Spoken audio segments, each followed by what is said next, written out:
Hello, this is DrPaulCottrell, and I'm doing a new type of format here, so it took me a little while to set it up. There is two live streams that are taking place here. As you have been watching some of my previous episodes, you can see a video and then another video which I call the dashboard, and that has all the telemetry for the market. So this is a live stream, and I'm doing an experiment here.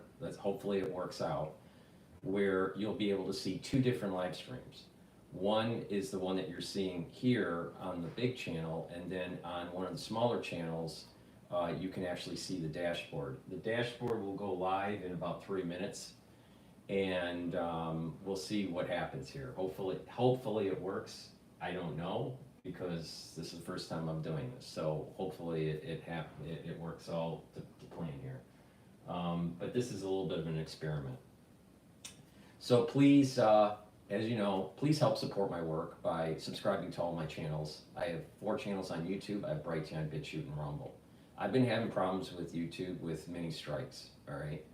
If I talk anything about what might take place during the cold season, I get a strike on it, all right?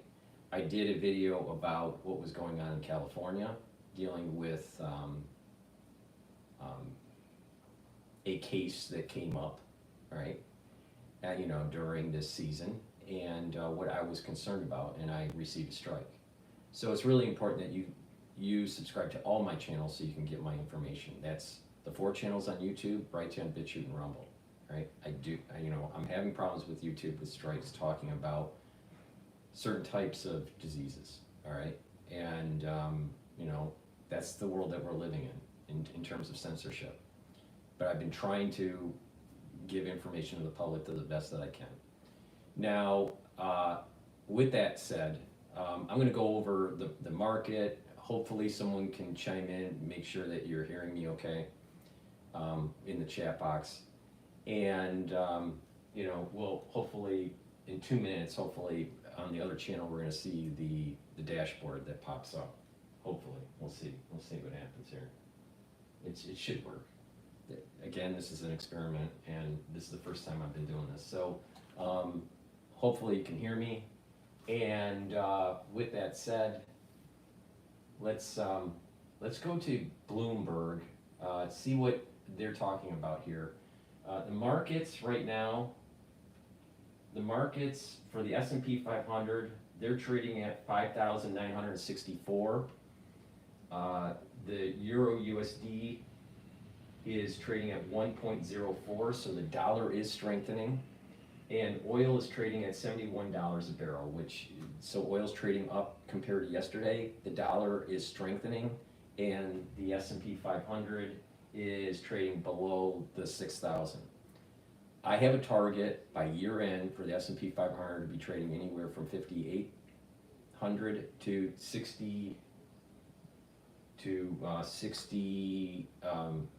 5,800 to 6,000, maybe 6,100. But let's see what happens here. I want to play Bloomberg. What's the role of Bitcoin ETFs been in the rise here of underlying Bitcoin?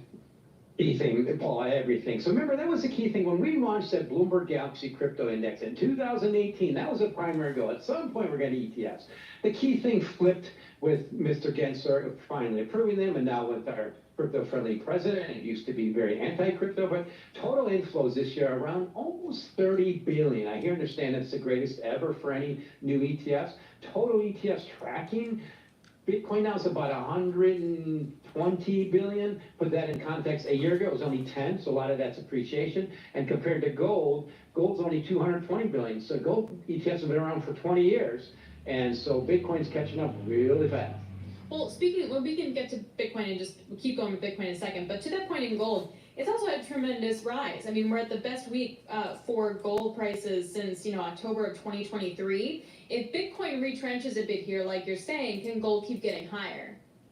There you go, Alex. So you know, and I are both have commodities in our blood. We all both know the only commodity that really goes up over time is gold. So I like to point out Who today, doesn't as want of gold in their November. blood, by the way? I mean, that's a, Well, yeah, there you go. It's shiny and it's pretty, and you know, it's such a unique element.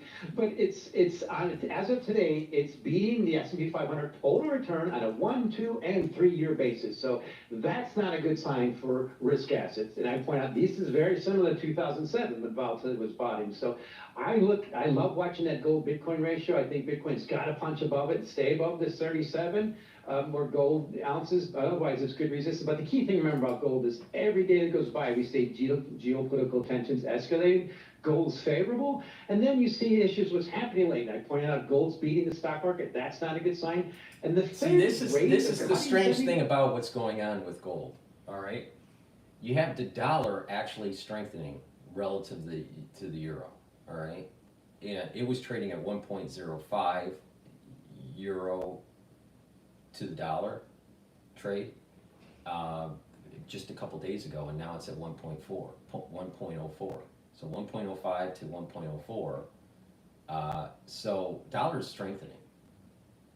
Now, usually when dollar strengthens, oil goes down, not up. So maybe tensions with Europe is why this is happening. Dollar will strengthen, euro will weaken, and then because of the tension, oil prices will go up. That could be the case.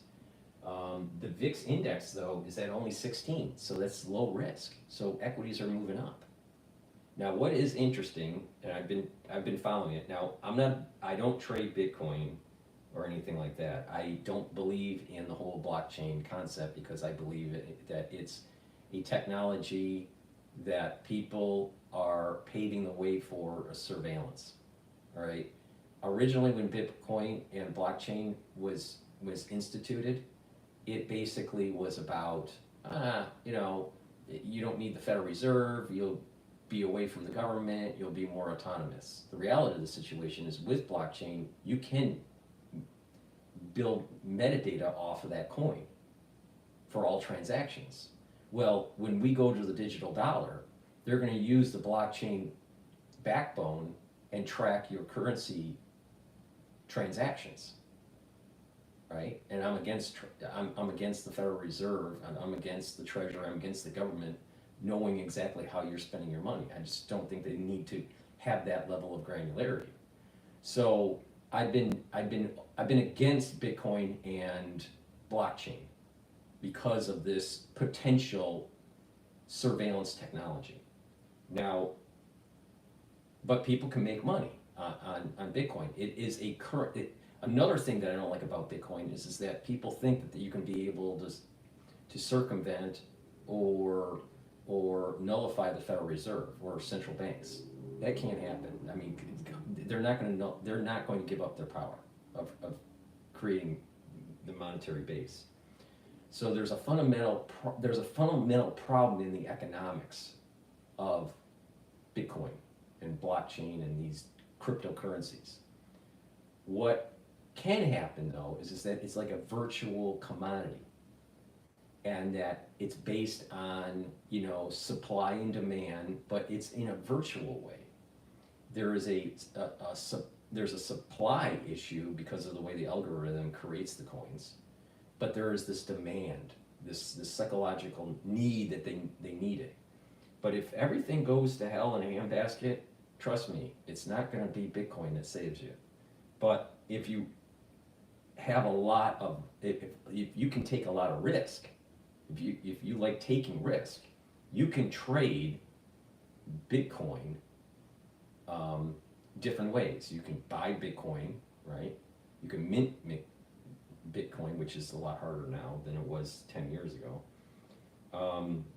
Or you can look at these ETFs. Now, the ETFs that I've been looking at are the BITO, which is the long ProShare Bitcoin ETF, and the BITI, which is the ProShare Short for Bitcoin. Now, BITO, longing Bitcoin, is at 26.58 right now. All right. So if you're going to be doing Bitcoin trading, just realize, don't think that Bitcoin is going to circumvent the government or the Federal Reserve. It's not. But there is going to be a herd effect within the market that elevates the price, even though there's no economics behind it. So if it does crash, it will crash hard. So, you know,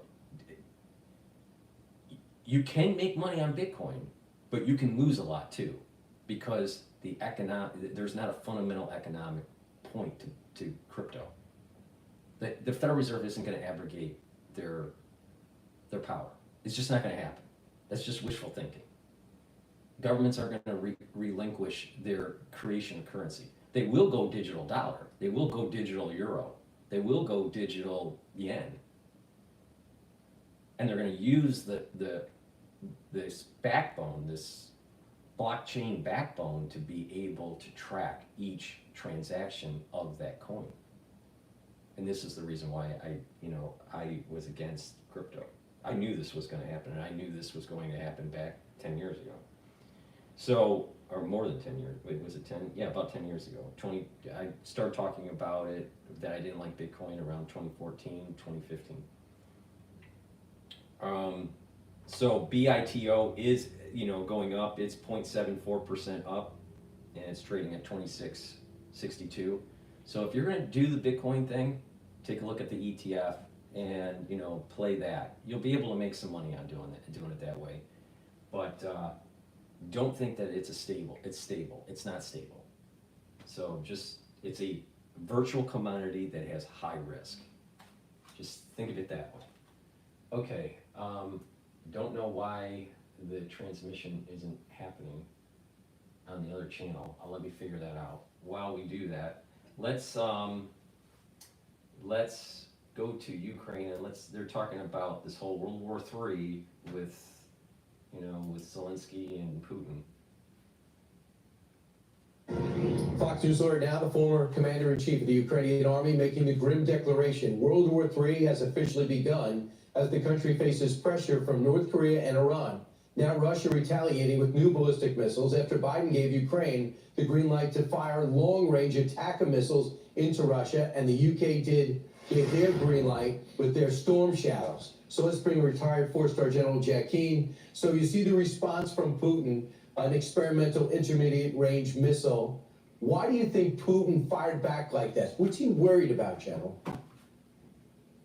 Yeah, well, first of all, Putin is really a master of psychological warfare, and in the Soviet Union and Russian playbooks, it always has been a major part of their conducting, kinetic warfare, and he's really quite good at it. I mean, look at it. He's forced the Biden administration never to give the Ukrainians what they wanted when they wanted it, and it protracted the war. So Putin keeps coming, and that's what this is all about. He wants to stop the use of ATACMS into Russia because he knows full well it already has. That can have some pretty significant impact.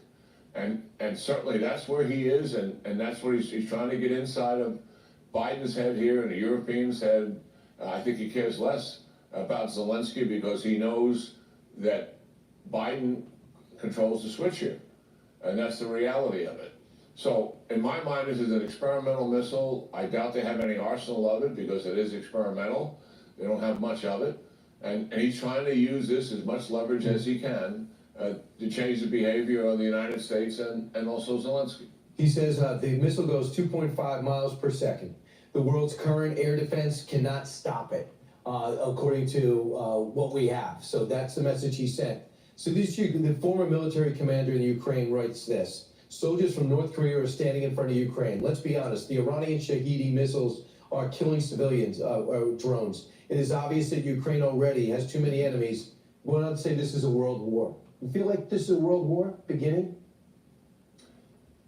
Well, I have some empathy for Zelensky, by the way, and for our audience. He used to be the chief of staff of all the forces in Ukraine. He's highly respected. But, you're sitting where he is, you can understand his feelings about this. I mean, he's fighting Russia, and now another nation state has come into the war to assist in the overthrow of Ukraine. And to truth be known, all the escalation talk has all been about the United States giving the green light to Ukraine to use ATACMS and moving in mines. The real escalation is there's another nation fighting on the ground inside of Ukraine, inside of Russia, attempting to push the Ukrainian forces out of it. That's significant. He looks in the Middle East and he sees Russia's ally also, who started a war there, Iran, and Iran is a tangible provider of assistance. So from his perspective, that indeed may be the case. From our perspective, no. But I do believe we are in a pre-war era. I've said that many times. China, Russia, Iran, and North Korea are seriously cooperating together, and they clearly want to change the United States leadership in the world with like-minded democracies. That's why they've been so aggressive and so assertive these last three or 4 years. And German intelligence actually publicized recently. I was amazed that they put this in a public domain, and I was gratified that they do. And I suspect our intelligence agencies feel much the same, but I have no knowledge of that. The reality is that they said that Russia fully intends, after the Ukraine is finished with, to expand into Europe. And all the European nations know that, and certainly I think our country knows that. I know that as well. So yes, we're in a pre-war era. There's already 2 wars in our geographical key areas, the Middle East and Europe, and President Xi is threatening war, obviously, in the Indo-Pacific region.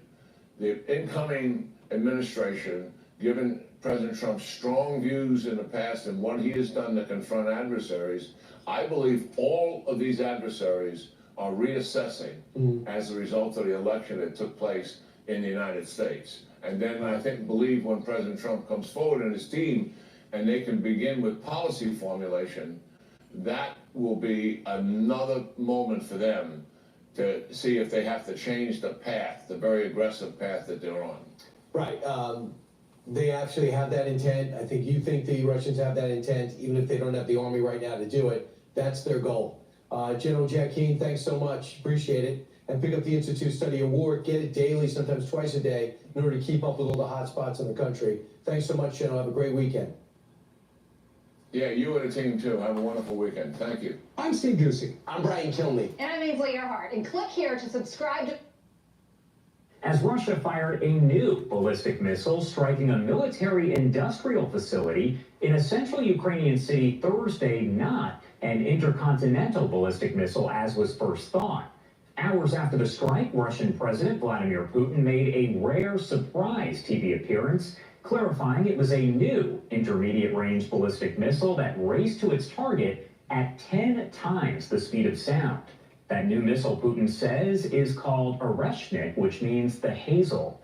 An American official told Reuters that the U.S. was notified by Russia just before the strike that the weapon would be used. A lot to discuss, as always, so let's bring in Robert Moret, a professor of practice in the Public Administration and International Affairs Department at Syracuse University, also Deputy Director of the Institute for Security Policy and Law, and a retired Vice Admiral in the U.S. Navy. Thank you so much for taking the time to be here with us this morning. Josh, good to be back with you. All right, so first off, I do have to ask you kind of some definitions. Can you explain what an intercontinental ballistic missile is and how it differs from the type of missile that was actually fired here? Josh, ICBMs, as we call them, intercontinental ballistic missiles, and also SLBMs, which are intercontinental submarine-launched ballistic missiles, are a essential part of the arsenal for the United States and Russia, and also some other countries like France and the United Kingdom and so on. And they are usually used, they would be used, but hopefully never, for nuclear strikes from intercontinental ranges. For example, the Minuteman ICBMs that we have in the United States, which is the basis for our arsenal, have a range. They can be fired from the continental United States to the Russian landmass, and the same for Russia with the missiles that they have, which are land-based, which can reach the United States. They're a key part of the arsenal, mostly for nuclear deterrent missions, but they also can be repurposed for use in conventional weapons, and then we saw that with the MRBM that was used by the Russians yesterday. And I did want to ask, because we've seen the AP report as well as other news outlets that it appears Russia actually notified the U.S. right before this actual attack, the firing of that missile. So my question is, what does that say to you that Russia actually notified the U.S. ahead of time? Josh, I'll make the point that that's a good sign. One of the things the United States and Russia have been doing throughout all of this, for example, since the full invasion of Ukraine 3 years ago, is to maintain open lines of communication. And that is really vital, especially when it comes to strategic matters. There have been a couple of other nuclear command and control exercises they've conducted just in the last year or two. They've always notified us about those in advance. We did the same for them. So, to some degree, the communications with the countries that you have tensions with are more important than the ones that you're friends with. And the United States and Russia have always, and the Soviet Union in the old days, kept open lines of communications to avoid misunderstandings, which is important. Putin seems to be issuing yet another warning to NATO. Does the U.S. or any of its NATO allies actually feel maybe intimidated in any way by Putin and by Russia? Intimidated, I would say it varies pretty widely, for the NATO countries and the other ones that have strategic interaction with Russia. I think it varies pretty widely by country. Intimidated is, I think this is, can increase tensions a little bit, not greatly, and we can talk about that in more detail, but some countries are less concerned about being intimidated by Russia and some more so. Some are in more vulnerable positions, like the Baltic states, for example, which border on Russia, but other ones are probably less concerned about it. Is what's happening now, would you consider it a significant escalation in the war between Russia and Ukraine? We've heard so much over the past, I would say, week or so, with things kind of changing rapidly. So is this an example of what you might consider an escalation? Josh, I think it could be interpreted that way. I wouldn't use the term escalation. I might use the term jockeying, and let me come back to that in a second. I do think it is a response to the unconstrained use that we have now for ATACMS missiles and also Storm Shadow missiles in the Kursk region of Russia, and allowing the Ukrainians to use them. I think what the Russian leadership did with the Oreshnik missile, the MRBM, is probably a response to that. I think what you're going to see in the next couple of months is a lot of, again, jockeying, because the time is right for negotiations, and some of that's related to the elections in the United States. Some of it is not. I think the Ukrainians are probably ready for negotiations more than they have at any point since this conflict started. I think Russia's ready too. They're getting pretty tired of it. So kind of like at the end of any contest, if you will, there's jockeying. And so I would expect to see a lot more jockeying in the weeks and months ahead, leading up to some hopefully fruitful negotiations soon. How involved is the U.S. in this war between Ukraine and Russia? We know the U.S. is supplying the Ukraine with money, with materials, things of that nature. How involved is the U.S.? Josh, I would say we're very involved. However, I would caution against, there's a tendency for us that live in this country to think it's all about us. It's really not. There are a lot of other key players that are supporting Ukraine, and they have been fairly forthright throughout, especially just in the recent couple of months. Countries like Poland, the Baltic states, United Kingdom, our Canadian friends up north are really towing a hard line relative to Russia. So I think that we are certainly key in terms of the support that's been provided to Ukraine, but there are a lot of other actors in Western Europe, North America, and also in the Far East, like Japan and the Republic of Korea. Do we know how Russia's weaponry, their weapon supply, compares to what Ukraine has right now? Their weapons, certainly their overall strategic arsenal, is something that Ukraine doesn't have. However, for context, the Russians are continuing to take horrific losses on the battlefield. And a lot of this comes down to an infantry fight on the ground, infantry, artillery, mechanized infantry, and all the ICBMs that you may have in your arsenal really isn't going to help you out a whole lot with that. And kind of step back, this has been an incredible tragedy for the Russian people and also for the Russian armed forces, especially their army, which continues to take horrific losses, which are disproportionate and ones that they probably can't sustain for much longer. Will the Trump administration mean any sort of changes to the war and the U.S. involvement? You talked a little bit about the situation there with the election. Is that going to change anything about the way that the U.S. is assisting and maybe the war itself?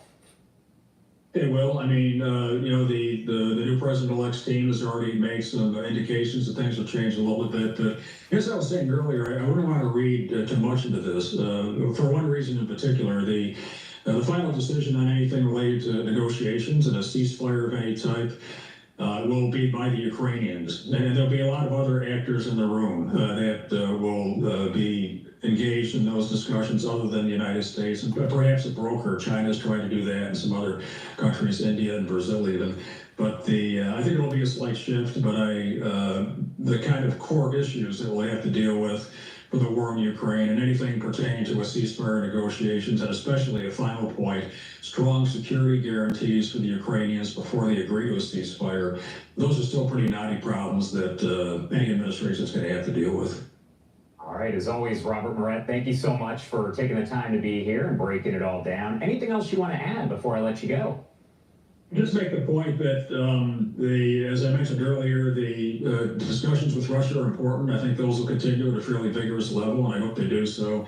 But just reinforce one more time, the final decision on any end of this conflict, and a ceasefire, temporary or otherwise, is going to be up to the Ukrainians. And we need to acknowledge that, plus all the other actors in the room. Okay, so it took a little while for me to figure it out, but so I'm doing the live broadcast on the big channel and also on my other channel, the next biggest channel on YouTube. And this is just an experiment, but you're seeing the live feed of the market, all right? So you're seeing a live feed with a larger picture of me and of the terminal here, but also on the other channel you're seeing the telemetry of the there's no audio on this side. Are you hearing the audio on? Are you hearing the live feed on the larger channel? Just chime in. Because if I turn audio on, it's going to be a lot of feedback. So, all right. So, all right. Okay. So there's no audio on this one. That's interesting. Why would there be no audio? Ah. Can you hear me now? I think so. You should be able to hear me now. Testing, testing. Okay, let's go to Bloomberg here. What are they talking about here? No, let's not go to Bloomberg. I want to go over Trump. Okay, all right. Sorry about that. I didn't hit a button that I should have hit. I'm doing an experiment here, so there should be audio on both channels now. I messed up on that. Sorry. All right, so let's go with Times. Actually, I don't think radio. anybody knows what Mr. Trump actually intends to do. I think it's, I think he doesn't have to look up to Putin anymore. I mean, he's coming in at a level, feeling very confident from the election, and he can see that the Russians are in big trouble. Hello and welcome to Frontline for Times Radio with me, Kate Chabot, and we're catching up with senior retired American General, Lieutenant General Ben Hodges. Ben was Commander US Army Europe from 2014 to 2017. He's also commanded in Iraq and Afghanistan and is a regular commentator here on Frontline. We are talking on Thursday, the 21st of November, 5 o'clock London time. Ben, great to see you. Thank you so much for your time. Thank you, Kate. I always appreciate the privilege. Ben, we're talking on a day where there's been a lot of confused reporting about exactly what Russia fired at Dnipro. At first, Kyiv's Air Force was and the news guys were going wild, speculating that it might have been an intercontinental ballistic missile, and President Zelensky had said there were characteristics of one, and that would have been presumably very serious. It was the first time that was used in a war. What can you tell us about what President Putin has just been saying about this? Well, I think this demonstrates that we should be not so quick to make assessments of what happened, why did it happen, what are the implications, because it's still developing, and what you just reported is different from what we all thought we knew even half an hour ago. So, the fact So is. he's saying it's a mid-range ballistic missile. Medium range, that's correct. Medium range, sorry. That's okay. So, I think most people who, when they hear ICBM, you automatically imagine the very worst nuclear holocaust, end of the world, World War III. This is significantly below that. Plus, it obviously did not have a nuclear warhead on it. So, the Ukrainians have been getting hit by nuclear capable weapons for the last almost 3 years with a much higher payload. So, they're pretty nonplussed about this. I think we see this as opportunity. Okay, this is a new weapon, the Patriot missile defense system. What have we learned from this particular Russian missile that we need to know that will help it be able to help Patriot shoot down the next one if there is another one? So I think the main thing is that we don't overreact. And why do you think President Putin would come out and clarify this? Because I would have imagined it would suit him to sit back and enjoy all the confusion. Well, again, he has a domestic audience as well, and there will probably be some people in Moscow that would be horrified. That something could go terribly wrong. Or maybe he's wanting to say, hey, look, I just took it up one step. I can still do more. I think we have to assume that anything that comes out of Moscow is generally said for a reason, but there's different audiences that could be targets. I don't know. But you do regard it still as an escalation? Well, it's an escalation in that it's look at the reaction it got. Now, I think what we need to do is avoid, I saw a Daily Mail headline already that said, launches nuclear capable weapon, as if like, oh my God, this is something new and horrible. And they've been using nuclear capable weapons from the very beginning. Every time they fire an Iskander, that's a new. The worry I have, like I mentioned yesterday on my show, that the national security state could use this as a means to gain more power, create some chaos, create a situation that maybe a tactical nuke is used by Russia in the European theater. And then what's going to happen is you're going to have the agencies, the NSA, the FBI, the CIA, the Department of Defense, the Pentagon, they're all going to be asking for more power. An emergency. We don't know if we have a lone wolf and, maybe, Russian infiltration and whatever. And it's just it's 9/11 emergency powers all over again for the national security state. Right? Think about it this way. You got Tulsi, all right, and they're already trying to smear her that she's some sort of Russian agent, that Nikki Haley has been saying on her podcast. Now let's just imagine that there's some sort of tactical nuke that goes off in Europe. Don't you think the Nikki Haleys of the world that are deep state administrative types are going to be asking for more power, and they're going to say, we can't have people like Tulsi because she could be a potential enemy. See how they can make this situation to try to hamstring Trump's administration and nominees and gain more power.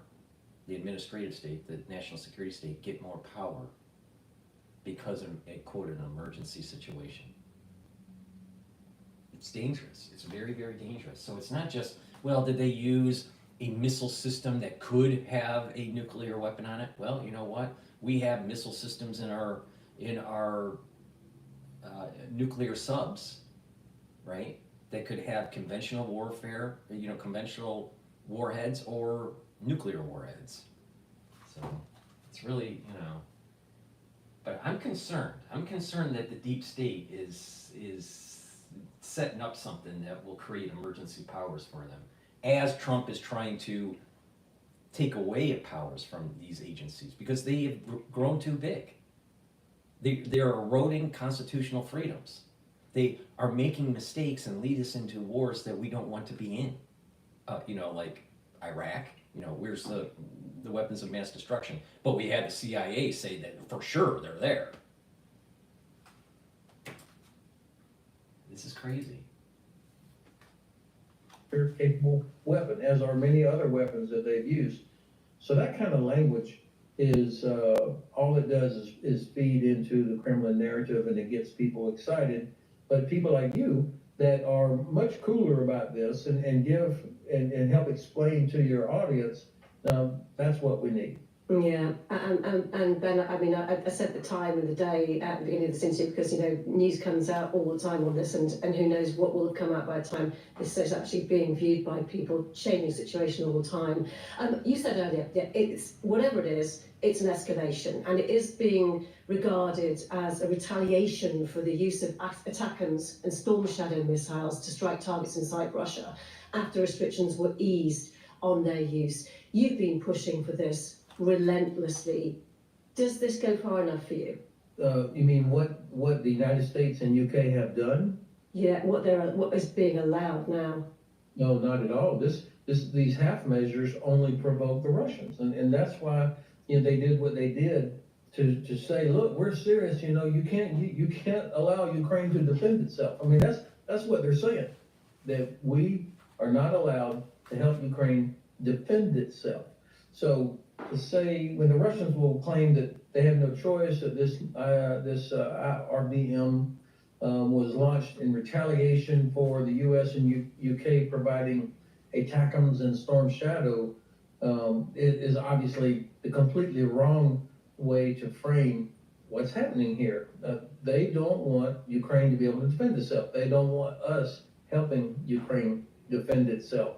And I think what we should be doing is now doubling down and giving them everything they need and enable Ukraine to target the places from which these attacks are coming.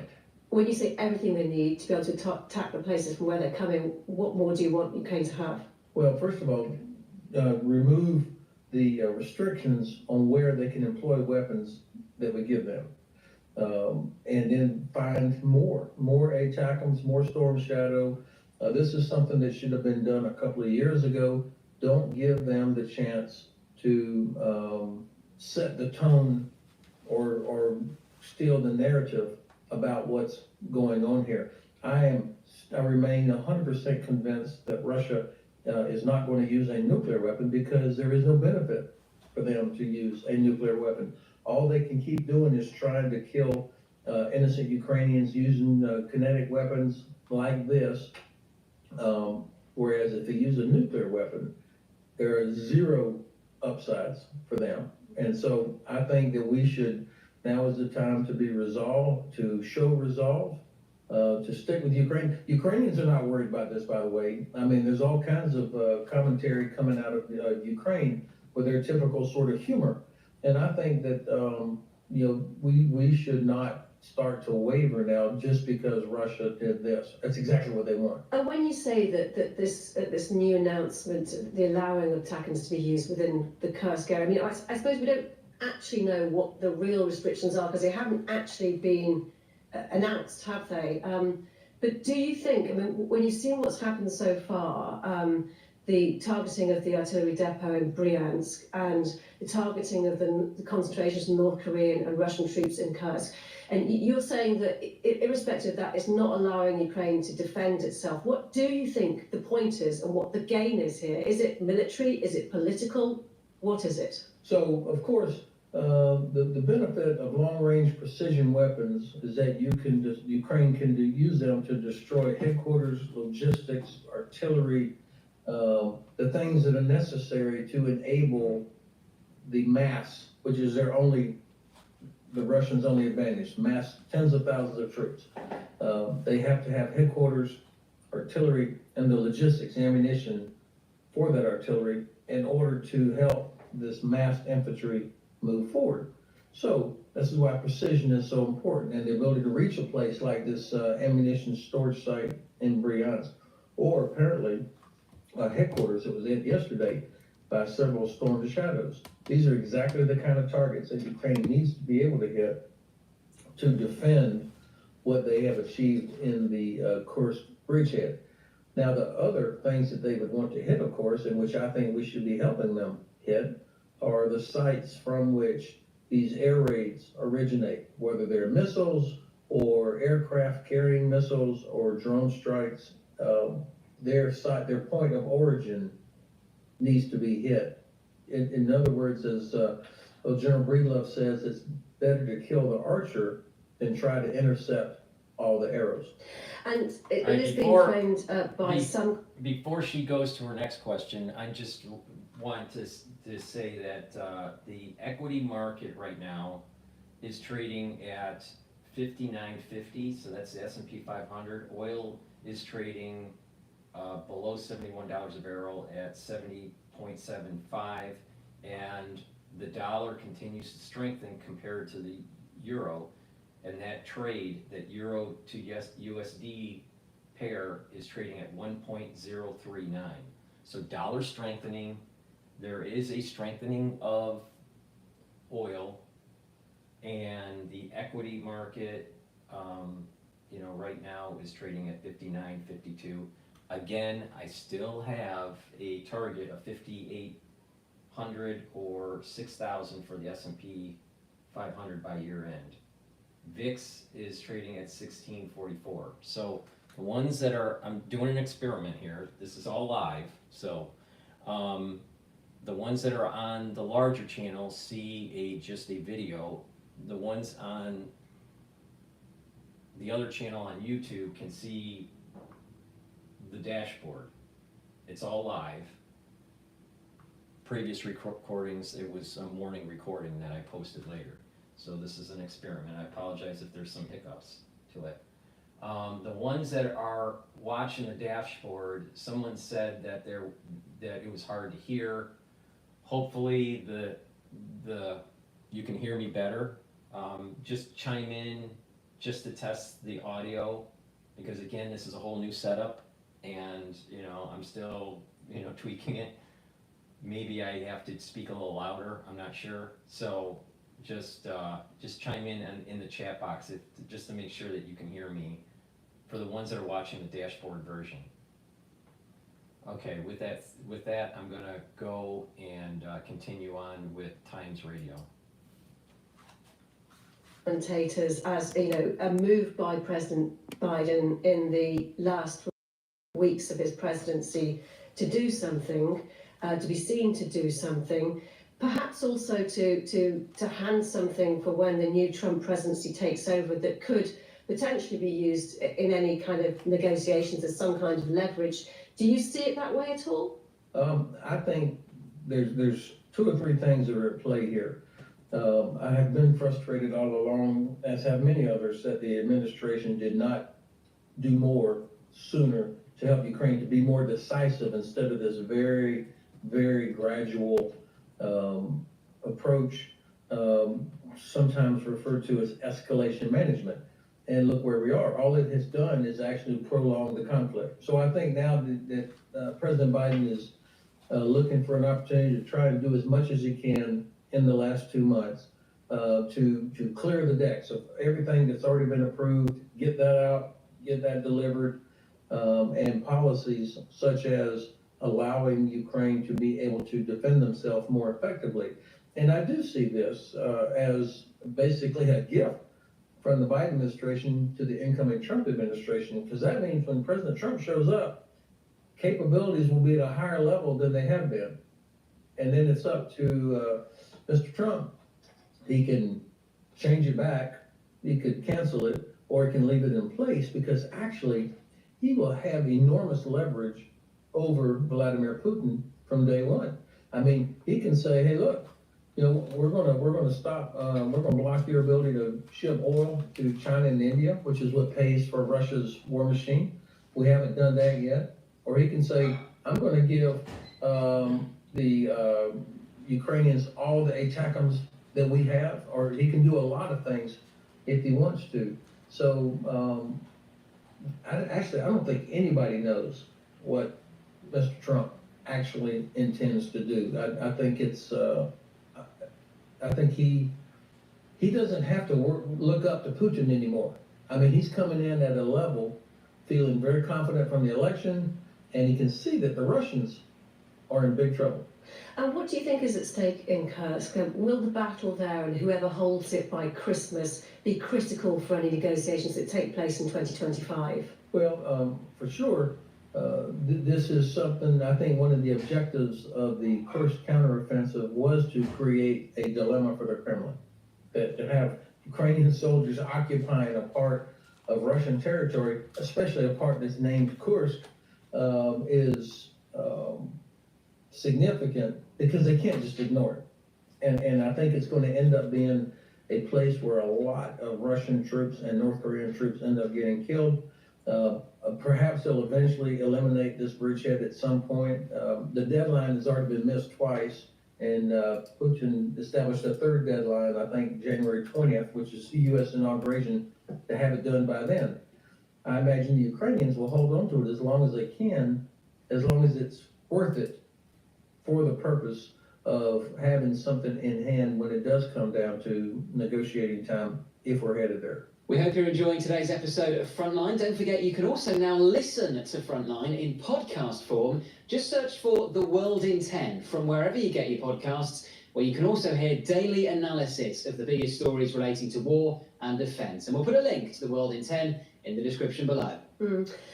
Just want to ask you about Vladimir Putin's signing off of his new nuclear doctrine. Okay, before we go with that, let me, this is disorganized today because this is a big experiment to do this dual live thing. Please go to my store and help support my work, help support your health. And I offer some great products to do that. We're in the cold season and it's really important to start stocking up on structural nanosilver drops. So get a couple bags for your household. I suspect that there may be an increase in cases in December or January. I don't want to get into too much detail, but I just think that there will be additional cases. Right now, compared to last year, influenza and our wonderful 2020 crisis is less this year compared to last year, all right? But I suspect that there's going to be a blip up of cases. So at work, at school, in your home, you're probably going to start seeing people getting sick. It's better to prepare now before that happens, all right? But I think in December, January, we may see a pulse of an increase, but nothing major, nothing where you got to be scared of. But just be prepared, all right? And to be prepared, you can get these structural nanosilver drops. I have it in honey and lemon. I have it in cherry and in blueberry. So just get a couple bags for your household. The moment you have that irritation, take it right away. At work, at school, at home, whatever. The whole point is to take it right when you start having that irritation. And you need to do that so you mitigate further infection. So please go to my store, the-studio-reykjavik.com, and get a couple bags for your household. It's really important. The threshold for a nuclear attack by Moscow, which coincided with the use of the ATACMS in Russia. I think I know what you're going to say about it. You can say it anyway, but I'm really interested to know whether that kind of rhetoric, if you take it as, saber rattling to push back and scare countries from supporting Ukraine more, for example, perhaps Germany, and be more cautious. I mean, how is that going to pan out? First of all, do you accept that? And is it having an effect? And then secondly, when Donald Trump comes in as president, do you think we're still going to hear that same kind of rhetoric? Well, these are great questions. First of all, the concept of nuclear doctrine is important because it drives training, it drives strategic messaging, it drives weapons and equipment procurement and development. And Putin, even though he is a total autocrat, he also has a domestic audience. And there are a lot of people in Moscow that were clamoring for do more, lower the threshold, show that we're tough. So he actually, I think, part of this is aimed at that domestic audience to show that he still is the tough guy. I'm very interested of what the relationship will be between him and President Trump after January the 20th. Putin has actually been pretty quiet. Unlike many other world leaders, he's stayed off the net. I think he's confused or trying to figure out what a Trump administration will be like, just like we all are, looking at the people that are being nominated for various positions, and trying to look at who's the number 2 person in all those cabinet posts that will really be the ones driving policy, in my view. So I think he's probably having to deal with the uncertainty of Donald Trump right now. In terms of the appointments that we know that his choices so far, Donald Trump as president, or president-elect for now, what can you read into how policy will be adapted or pursued or developed for Ukraine?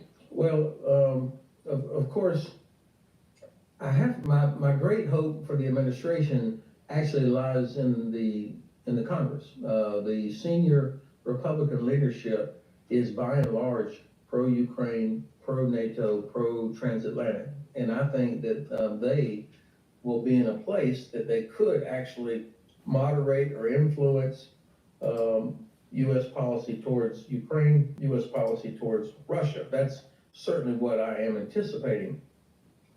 I think they'll be able to convey that, look, don't turn your back on Ukraine. This is important for us. It affects our economy. It affects how China views our will. All of these things. So that's what I'm counting on, is the Congress to play a role.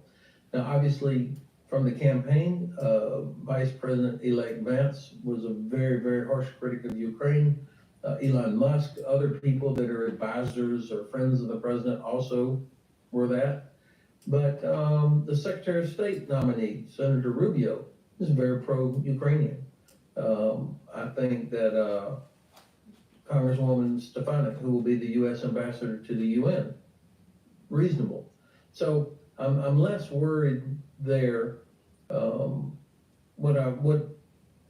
What's going to be interesting to see is when these nominees do go before the Senate for confirmation hearings. And of course, the administration would like to avoid some of that. But this is going to be a test for the Senate to fulfill their constitutional duty, or do they forfeit power? And of course, the election of Donald Trump has raised questions in Europe as to how it will continue to support Ukraine should the US want to stop doing so. Which European leaders do you think, and are you looking to be the most persuasive towards the president when he comes into his job? I think that there's kind of a shift of the center of gravity of security and defense in Europe that's moving towards the east. And it would be leaders like Alex Stubb from Finland, Donald Tusk from Poland. I think Prime Minister Meloni from Italy is a real force. And I believe that after the elections in Germany in February, we're going to see Friedrich Merz as the new Bundeskanzler. I think he will change the trajectory. I want to just pause what he's saying and go in. I want to pause what he's saying and go to Bloomberg. They're talking about the holiday movie season starting to may slow. So especially the cable networks, both of them getting about 50 to 60% of revenues from those cable TV networks. So it's going to be interesting to see exactly what happens, but there's absolutely no denying that that business is extremely challenged. We're seeing about 8 to 9% of yearly TV subscriber losses. So something has to be done, and the general expectation is that there is going to be quite a bit of M&A activity on the street, considering especially this Comcast spinoff. Maybe I'll dust off my Rolodex and get back in the game. Yeah, and you think it also gets better because of a different administration, so it's Yeah. easier to kind of push I think through. so from a regulatory perspective, because that's the FCC, the Federal Communications Commission, as well as the other just competitive folks like FTC and DOJ. GETTR Ranganathan, thank you so much. We appreciate it. As always, GETTR is our go-to voice, one of the leading media research analysts on Wall Street, talking about gonna be some pretty good movies coming up if you're into that thing. I'm into that thing. Yeah, I think Well, so. because in my local theater, they have like really amazing food. Ah, And they do like table service to your seat. nice. And they do like special drinks, like based on the shows. Like it's super fun. And that'll cost you per ticket? Well, I just bought 3 tickets from Ron at 2 for $56. Okay. And it's not, you know. Fees. This whole thing would be like It's a whole thing. like $130 for 3 people to have dinner and have a movie. Okay, all right, that's how you roll, And some bro. drinks. This is Bloomberg. All right, before we go back to Times Radio, please go to my store and help support my work and your health by getting the great structural nano silver soaps that I have. I have oatmeal spice, I also have charcoal tea tree, and peppermint and lemongrass. So please go to my store, get the structural nano silver soaps. They're very high quality, way better than the other stuff that's out there at the grocery store by Procter & Gamble or Unilever. So please, help support my work and your health by getting the structural nano silver soaps. I apologize for, this chaotic thing that's going on. But this is an experiment to do 2 streaming live different formats. And hopefully it's turning out okay. It's sort of that tier of leaders that, if they come together, could probably make a compelling case to a Trump administration that, look, don't turn your back on us. We still need an American nuclear deterrent, particularly since none of those 4 countries have nuclear weapons, unlike UK and France. But they all or 3 of the 4 are investing heavily in defense. Italy will soon be one of the biggest spenders on the continent. So they could compel or convey to the president, don't turn your back on us, but we will pick up a lot of the slack on Ukraine, but we still need American leadership. Obviously, Prime Minister Starmer is always going to have will be at the front of the line or close to the front of the line when it comes to people that the Americans turn to. But I have to say, he doesn't come across as someone that could lead the rest of Europe, perhaps. And President Macron also seems to be in some his own domestic challenges. And so that's why I feel like the center of gravity is shifted to the east. And all of this, and you have said so before, that China is watching, you've made that point often, watching the support the West gives to Ukraine, the extent to how it pushes back against Russian aggression. It will also be interested in the terms of any negotiations that it's agreed to end the war. At this stage, what do you think its assessment is? At this stage, I think China believes that we don't have the political will to decisively stop Russia. That we have failed to deter Russia from continuous airspace violations, sabotage of cables, disinformation, just this constant churn of bad behavior by the Russians, and all we've done is shake our fist at it. We've done nothing to inflict real pain.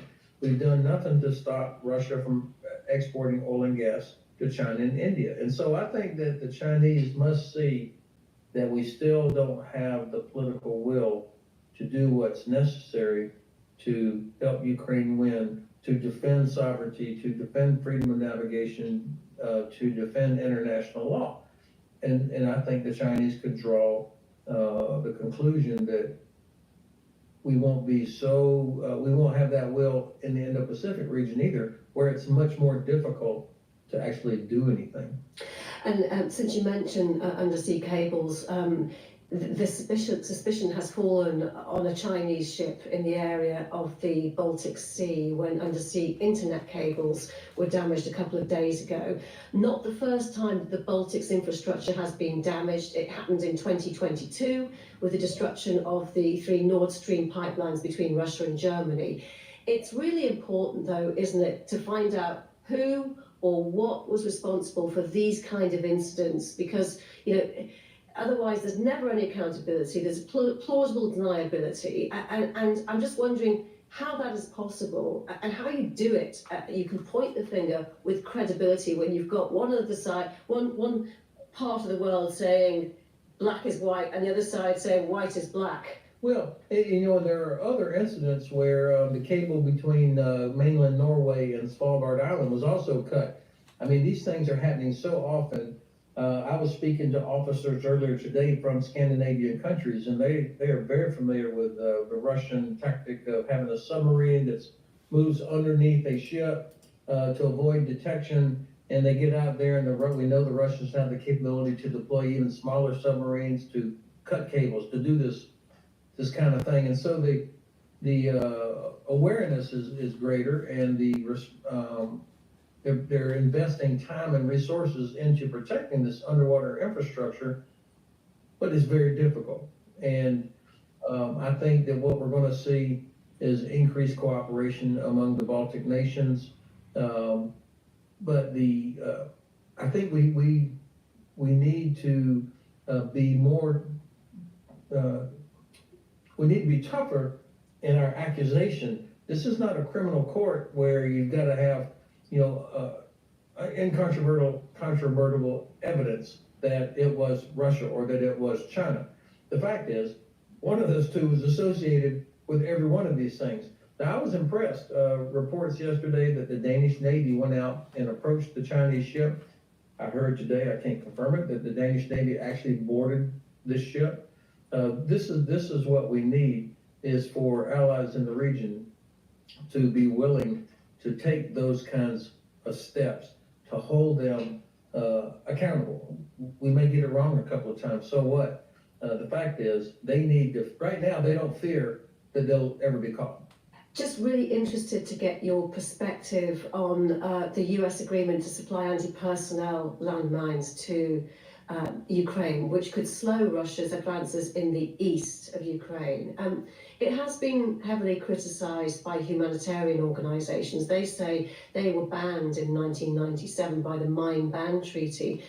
Why can they, and are they being offered now? Well, I think that you have to look at the situation. Ukraine is fighting for its life.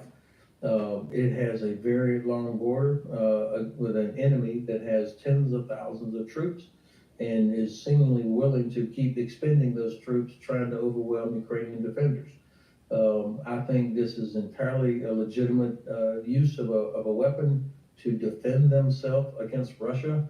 And I think that the biggest concern about various types of landmines is that if they stay in the ground forever, or if there's a high dud rate or something like that, that you end up creating a real safety hazard for farmers, for children.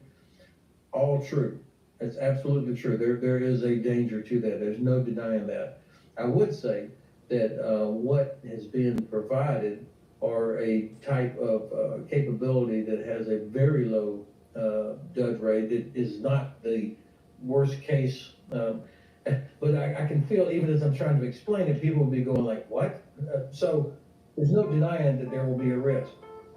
But at this point, this is where you say that the greater importance is helping Ukraine defend itself against Russia and its unprovoked attack. And it's 1,000 days since February 24th, 2022. Before I have her continue on, I have activated the spaces on X, so you can call in live and tell me what you think is going on in Ukraine, or with the economy, or with Trump and the nominations, or Congress.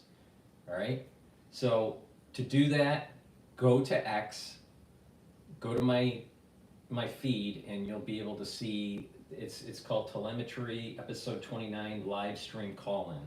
So you can call in if you want, and give me your take on what's going on in the world.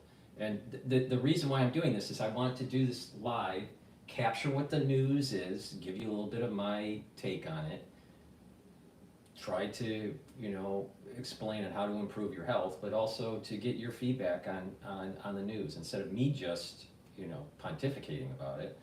It's important to get your opinion. But to do that, to do the call-in, go to X on my channel there, my feed, and follow the spaces that I just activated. It's Telemetry, episode 29, live stream call-in, and just raise your hand, and I'll let you on.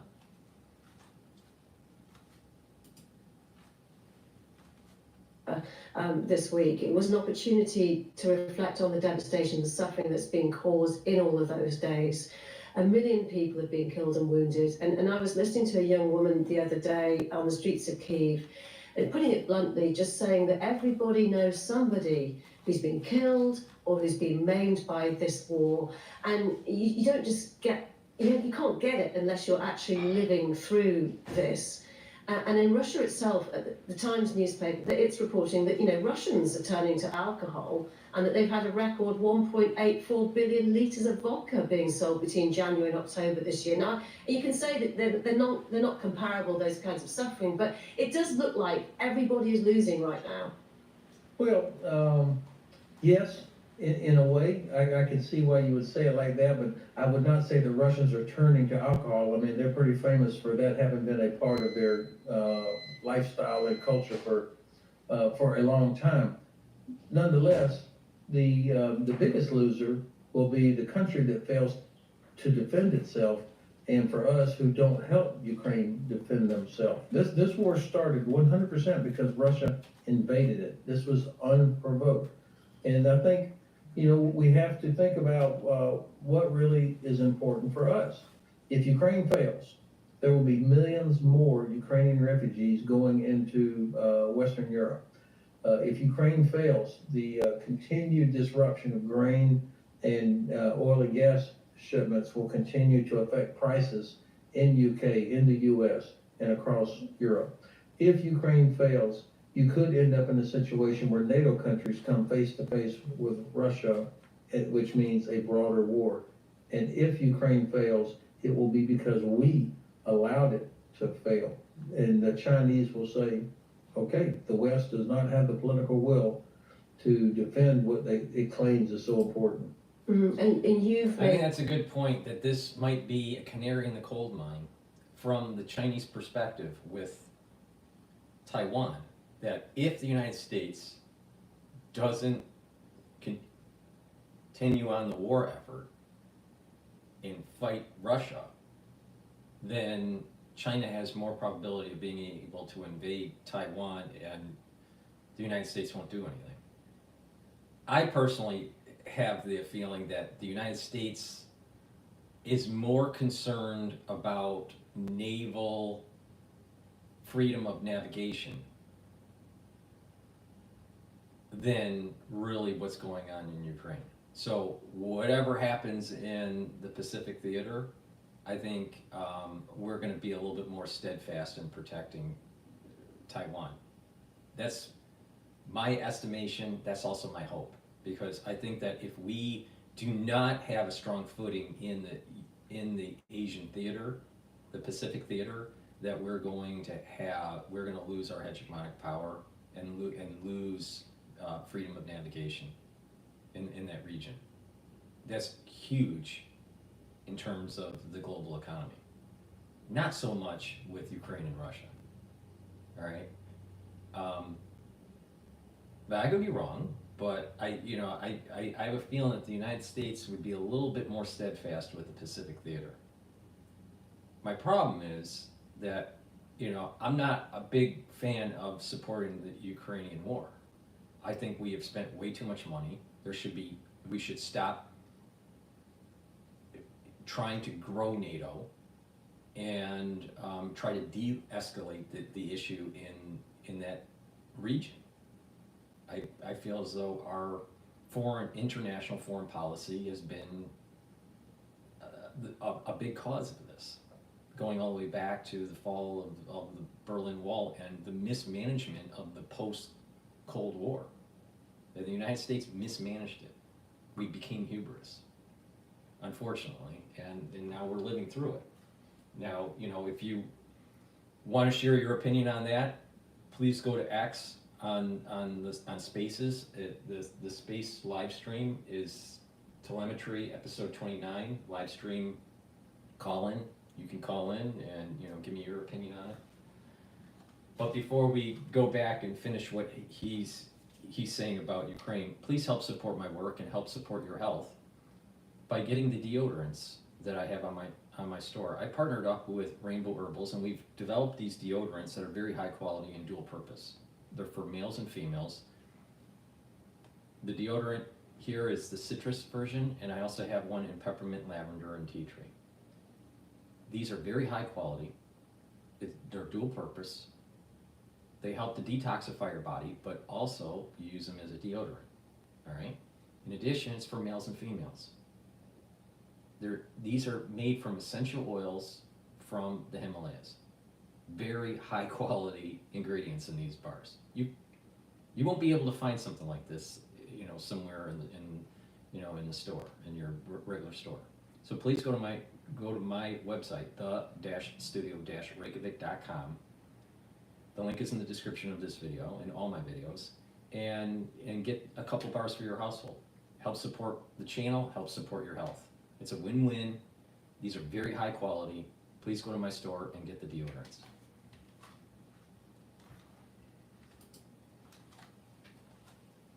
That the real date is more than 6,600 days since Russia invaded Ukraine in 2014 with the annexation of Crimea. That was when you were Commander US Army Europe.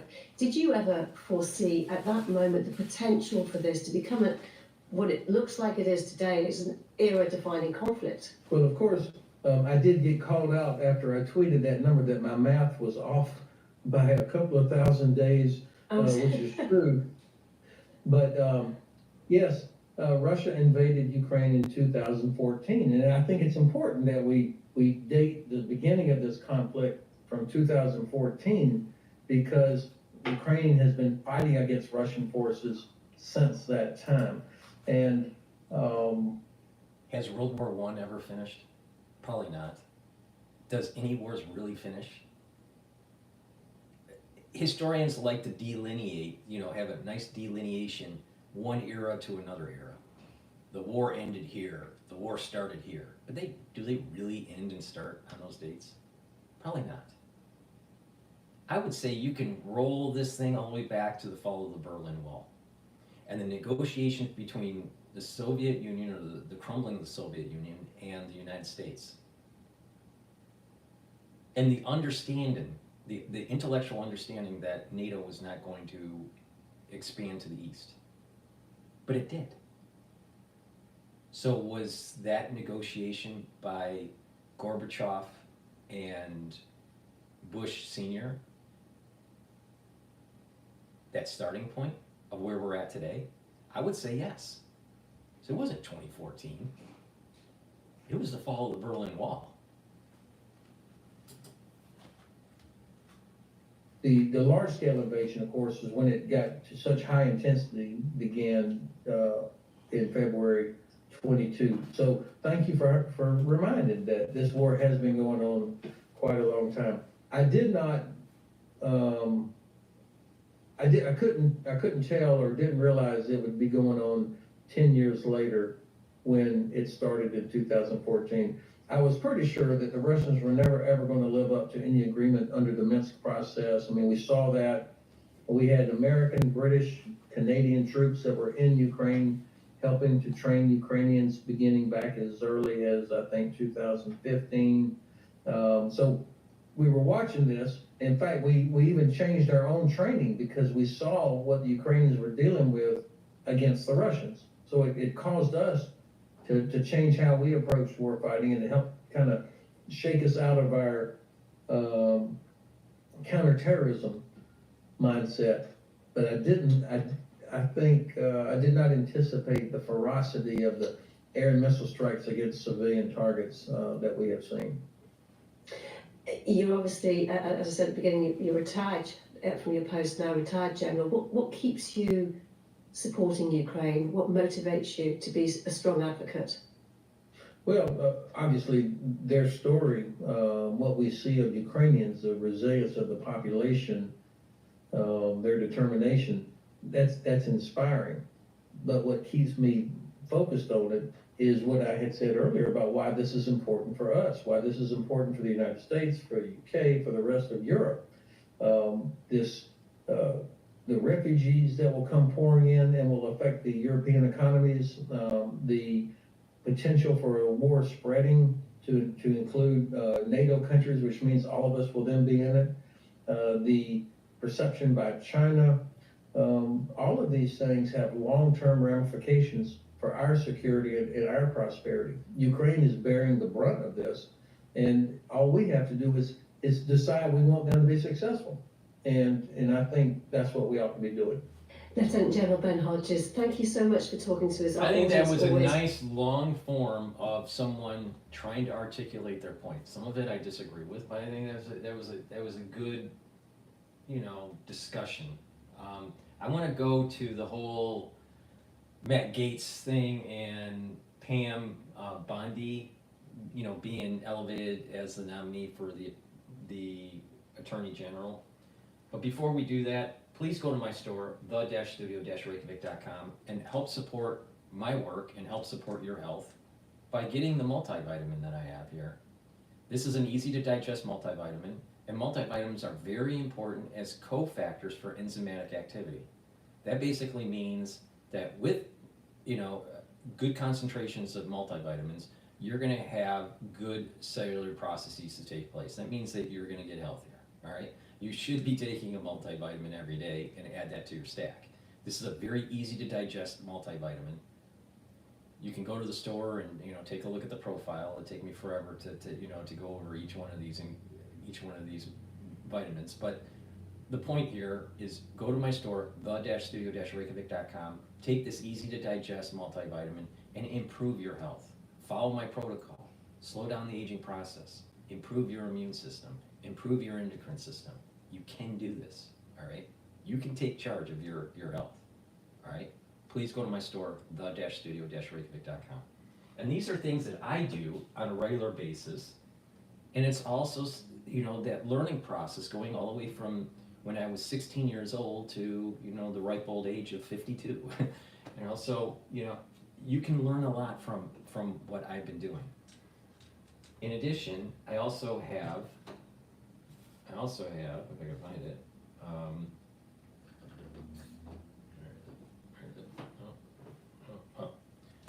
probiotics. Probiotics are really important. I have two types. I have a powdered version, which I take with my lunch. There's a little scooper, you just mix it with your food, or you can mix it with filtered water. And a veggie cap version. This veggie cap version, is easy to take, to work or whatever, and you don't have to mix it with food or with water. But I have different customers and they prefer different ways of using it. So get the probiotic powder version or the veggie cap version. But they're both very high quality. And it's important to take probiotics. Why? You need probiotics to reset your gut biome so it reduces inflammation in your gut. And by reducing inflammation in your gut, you're reducing the chances of leaky gut syndrome. You're reducing chances of creating an environment where your mucosal lining is smaller, shorter. And when you have a short mucosal lining in your gut, you can get sick quicker. And mutations can happen in the crypt in your gut when there's high inflammation and your mucosal lining is poor. So having a good gut biome is going to protect your gut. It's going to improve your metabolism and improve the communication between your gut and your liver. Your liver detoxifies your body, and it also helps with metabolism. And it creates lots of different chemicals and that your body needs.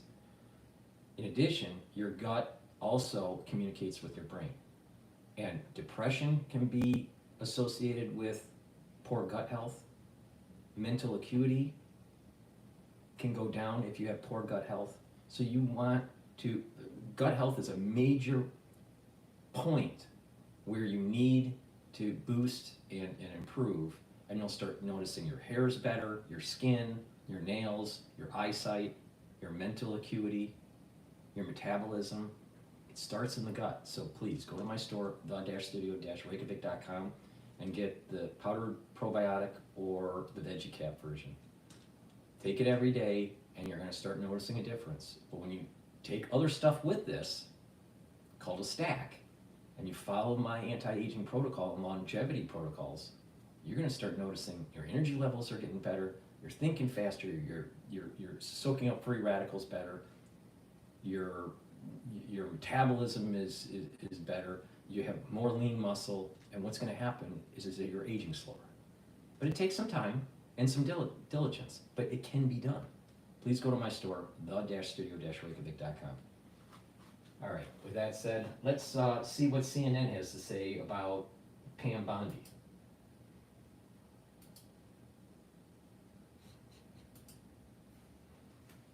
Mushrooms make you feel better.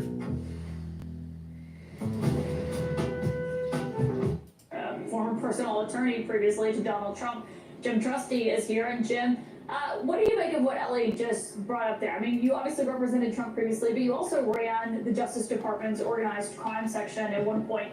Do you think having multiple people who previously represented Trump at the top layers of the Justice Department is an issue?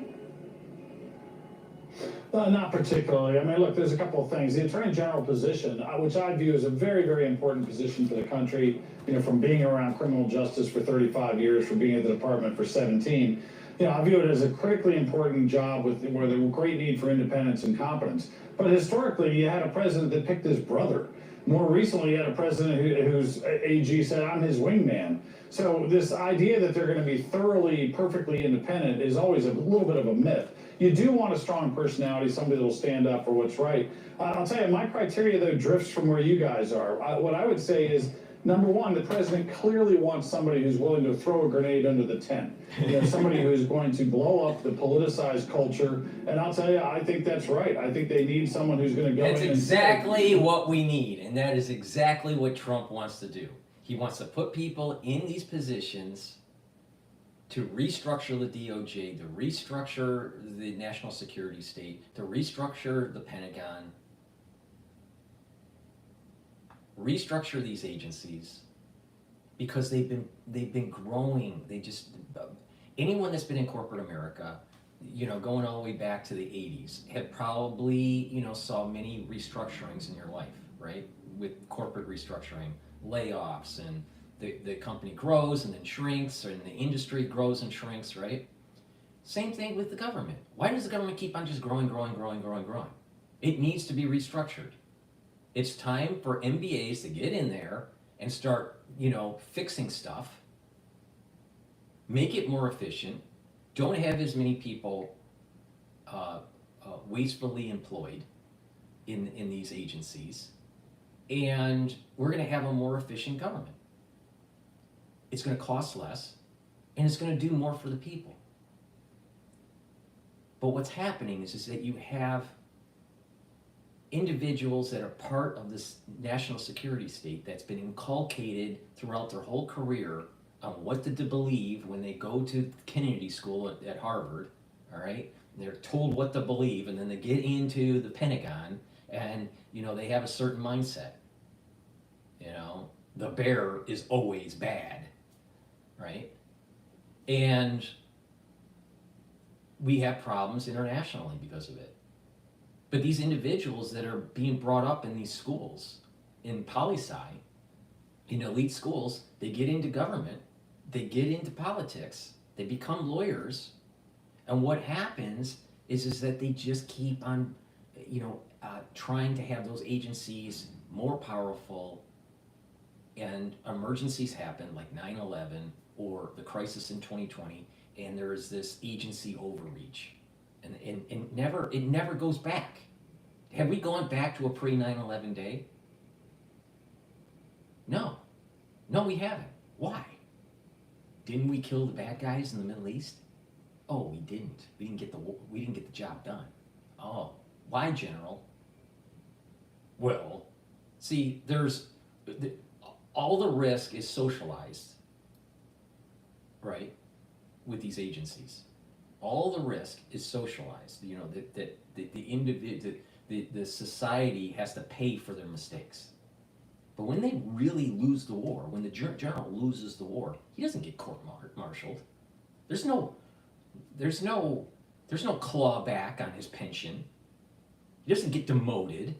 He may get fired by the president, but that doesn't happen that often, but it could happen. But what happens is they go through the revolving door, because all they care about is making sure that they're trying to shepherd a defense package that will allow them to work on a board or be a consultant and make tons of money after they retire as a general. We need to stop that. But it's happening at the FDA. It's happening at the CDC too. And now we wonder why things are so bad, why the children are sick, why we have, negative adverse reactions to certain types of therapeutics. Because people are on the take. Why our military can't win a fucking war? Because our military, our generals are on the take. The regular soldier, they're doing their job. They're doing what they're told. They're trying to win the war. They're trying to do the right thing. But their generals, they don't care. They don't care. Do they really care about, the regular soldier that's coming home and they're having a problem, socially, or getting a job, or finding a home, or having, problems? No, they don't really care. The general cares about that golden parachute that he's going to get when he retires. And they got all those medals, all those participation medals as a general. But a lot of those medals, a lot of those war medals, are when they were in command and they lost a war. Those are the facts. Now, I'm not anti-military. By far, I'm not. I support the military. I believe that our armed service men and women need to be held in esteem. That means, forever, to make sure that their health care is provided for free, because they serve their country, especially if they've been wounded. But we don't have that. We don't have that. We got generals that make sure that they get on Raytheon boards. We got generals that make sure that they pontificate on CNN. The system's broken. So we need people to come in and fix it. What's happening is that CNN is aligned with the national security state, because it's part of the Smith modernization to try to get you to think a certain way, called manufactured consensus. And they want you to think that Trump's evil, anyone he brings in that may be a loyalist is evil, and that the status quo should continue. But it's quite the opposite. We need people that are hell-bent on restructuring the national security state, because DrPaulCottrell wants America to go to a pre-9/11 day. I want to see our agencies not have as much power as it has. And I would say that most Americans, if they really think about this, agree with me.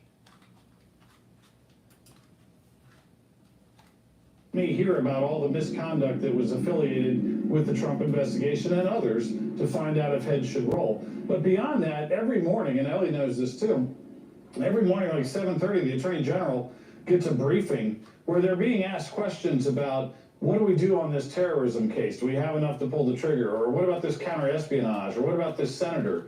And those are really nuanced, difficult questions of procedure and judgment. And I like the thought of someone with some prosecutorial experience. And Bondi may not have had that level, that exact altitude, but I think she's pretty well equipped to do the daily job that's so important, and that's frankly much more important than kind of bald notions of political allegiance. So you do think Pam Bondi is a good choice for this role?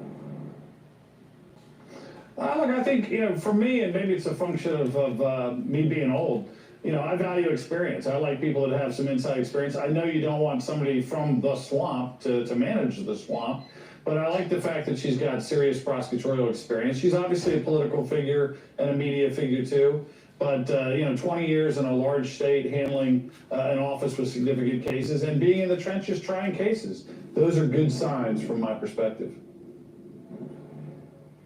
Can whoever whatever Trump puts in at the DOJ, I mean, it's very clear, as you just pointed there, about someone who would go in and throw a grenade into the department. Can you do that though, and do the actual work of the Justice Department, which is maintaining that layer of independence that has existed, but also you're managing 93 U.S. attorneys, the FBI, the DEA, ATF. It's a lot of employees. Can you do? I mean, I think that's the question of what. I'll tell you, these people are so freaking stupid at CNN. When you are a high level manager, all right, I worked in corporate, all right, I worked for big companies, all right. When you're a high level manager, what happens is that you have other managers under you. So yes, in theory, the CEO may have thousands of employees under them, all right, but they don't manage 1,000, 10,000, 20,000 employees. It's called direct reports. And the number of direct reports that a CEO has is much smaller, because that's how you manage an organization. You delegate. If you were managing direct reports of 20,000 people, your company would implode. Not only that, you'd go crazy. So you have a CEO, right? And then you have, other C-suite individuals like CFO and COO and all that. And then they have department directors and associate directors and mid-level managers all the way down to, the shop guy, right? But it's all about direct reports. And as long as you know how to set the goal of the organization, what the mission is, what's the strategic plan, you set the organizational structure, and you monitor monthly, weekly, daily, whatever, the performance of your direct reports, and they do the same under them, then your company will be efficient. You don't manage 20,000 people.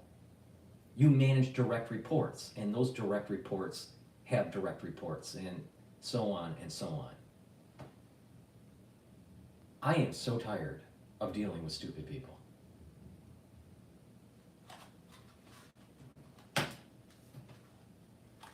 What the DOJ requires in a leader. Yeah, look, it's a tough balance. I think typically the Deputy Attorney General is the guy that's really, or gal, that's more involved in steering this giant aircraft carrier full of personnel. And generally when you're moving a giant ship, it only moves a little bit at a time. And obviously you have AAGs, the people that run things like the criminal division, civil division, that also have important managerial roles on kind of the day-to-day operations and the judgment calls. But again, the Attorney General himself or herself is going to be asked to make some really difficult calls, maybe ones we don't hear about for years. And I think that thankfully, I suspect that her temperament and her experience can serve her well in that position. Todd Blanche, John Sauer, Emil Bove, Will Scharf, and now Pam Bondi, all people who have represented Trump in some form that are going in. You also represented him. Would you take a job in the administration? You waiting by the phone? I'm not waiting by the phone. I don't know what's left. Dog catcher? I mean, maybe. I'll give it some thought. But look, I'm happy doing what I'm doing. I enjoy doing what I'm doing. I enjoy having a good relationship with a former client. We still get along, and I still am very happy for him in terms of persevering the lawfare that offended me and that caused me to even testify in front of Congress about it. So, I think changing DOJ is something that is conceivable. It is something where the culture can be changed. And it might take a lot of time and a lot of fighting, but it's worth pursuing. Former Assistant U.S. Attorney Ellie Honig. Ellie, Pam Bondi is not a household name. So they're switching to a new person here that they're going to interview. Please go to my store, the-studio-reykjavik.com. Help support my work and help support your health. Take my advice. Follow my lead.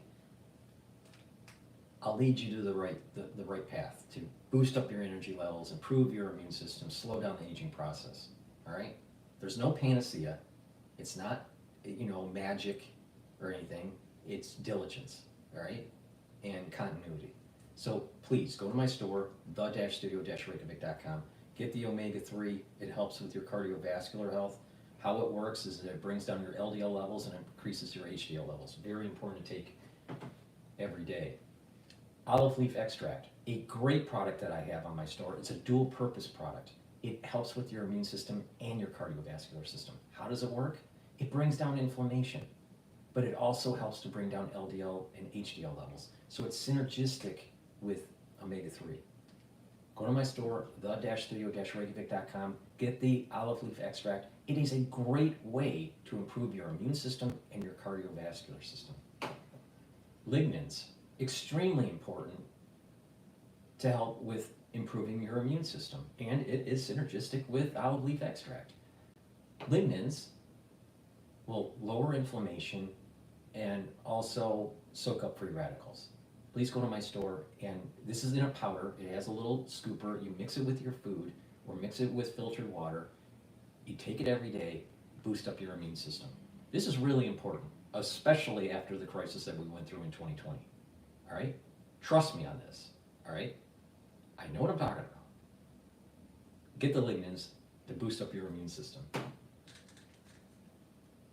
Some people are going to be, getting to an age where they're going to start doing screenings, cancer screenings, like mammograms or, colon screenings or, other types of, prostate screenings and all this.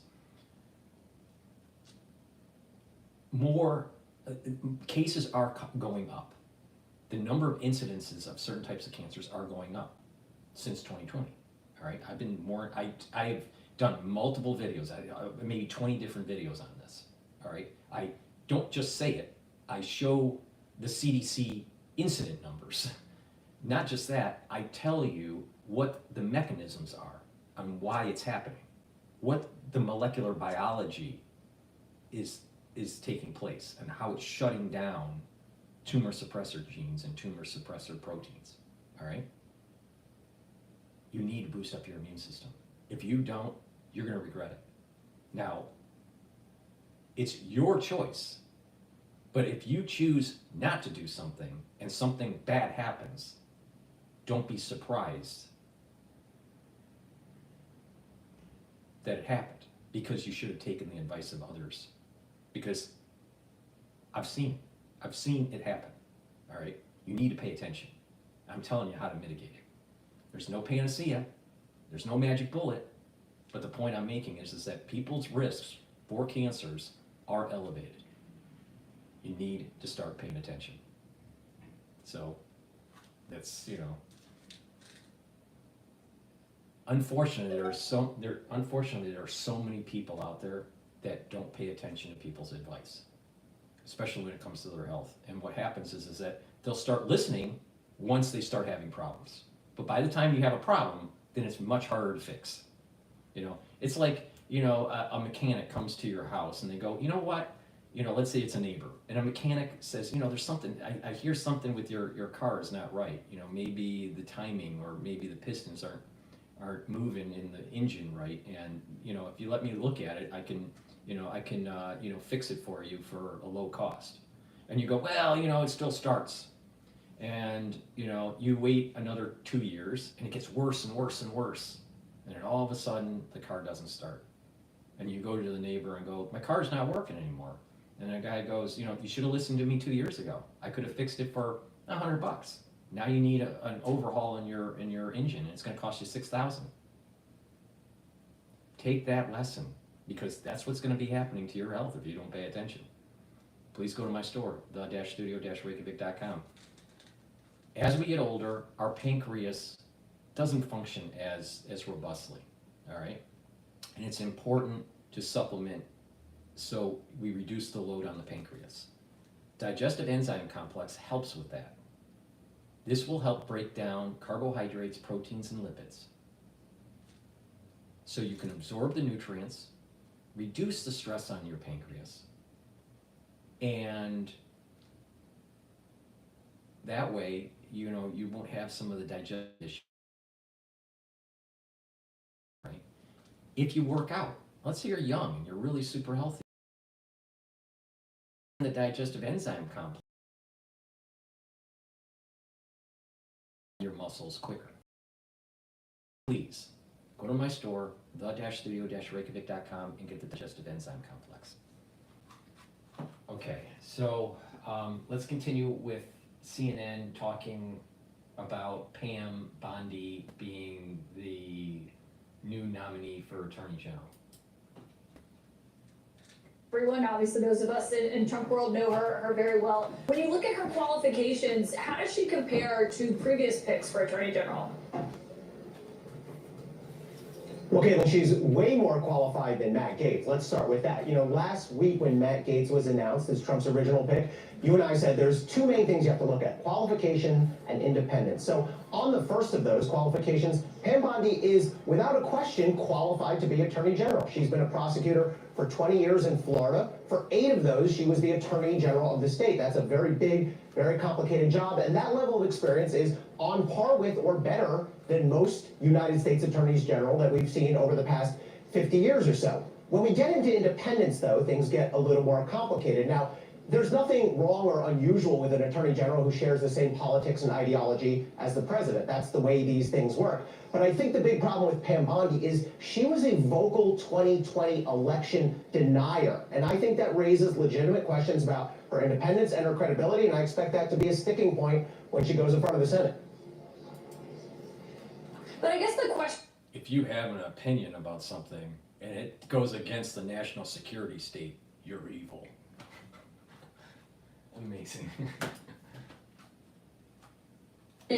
Has the curve changed? Like, I mean, we all know when we were in school, you got graded on a curve in some cases, and it would help you a lot with what ultimately how you scored. I mean, could that be a dynamic here, given maybe 4 years ago or 8 years ago, she would not have been a conventional choice for Attorney General, but in the dynamic of who is being put up for the cabinet now, I think that's a question of whether that changes this. You know what CNN should be saying is that she's a qualified candidate and she's a female. And it's a great opportunity for young females to see that someone, you know, can reach to higher levels of government and do an adequate job. No. But if it was a Democrat that did this and elevated a woman to the Attorney General, it would be all over the news and how, you know, how important this is for the female establishment and feminism in general. The same thing happened with the Supreme Court. They demonize when the Republicans put a minority into power. But they put a Democrat on a pedestal if they do it. It's crazy. It's crazy. And of course CNN, you know, promotes that crap. I can't stand this news anchor. Absolutely can't stand her. Her voice just gives me a headache.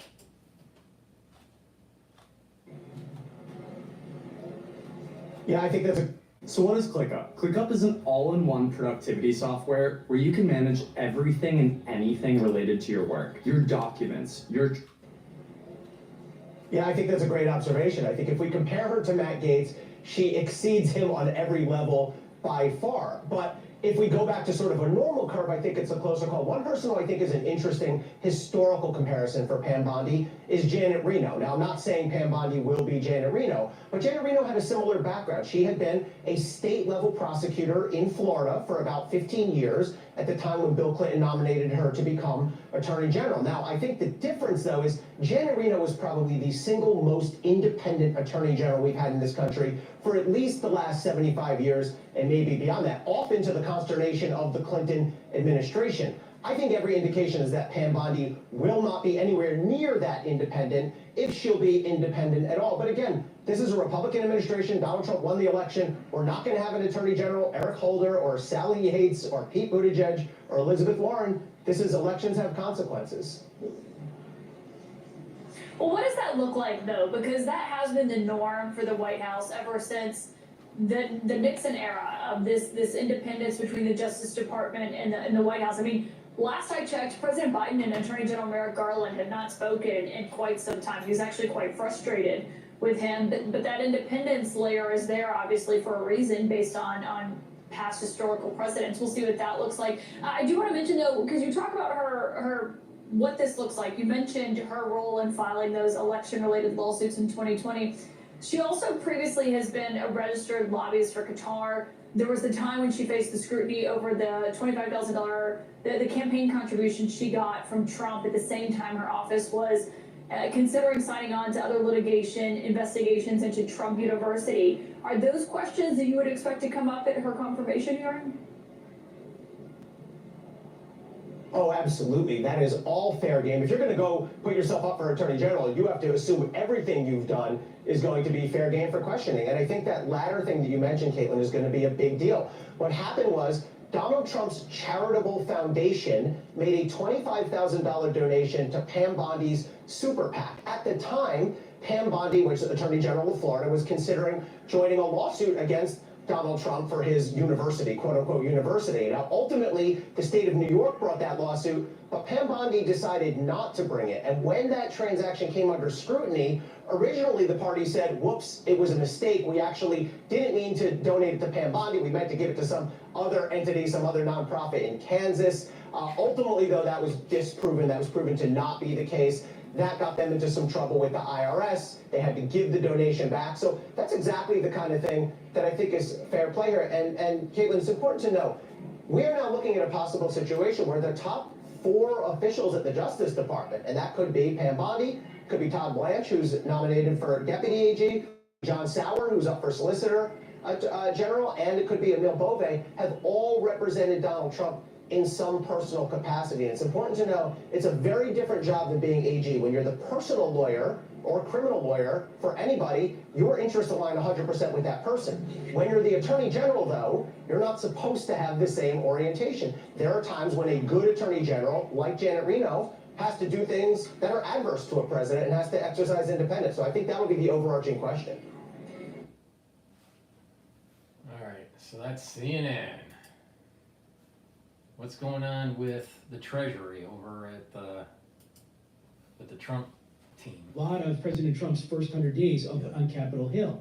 So if they can get this plan to work, and if they can get enough Republican senators to go with it, I presume that they can, then you score your idea of moving quickly, getting a shadow Fed chair, and also making Wall Street fairly comfortable with where you're going on 2 of the biggest picks from the economic perspective. Meanwhile, Secretary Lutnick, assuming he's confirmed, becomes the tariff czar.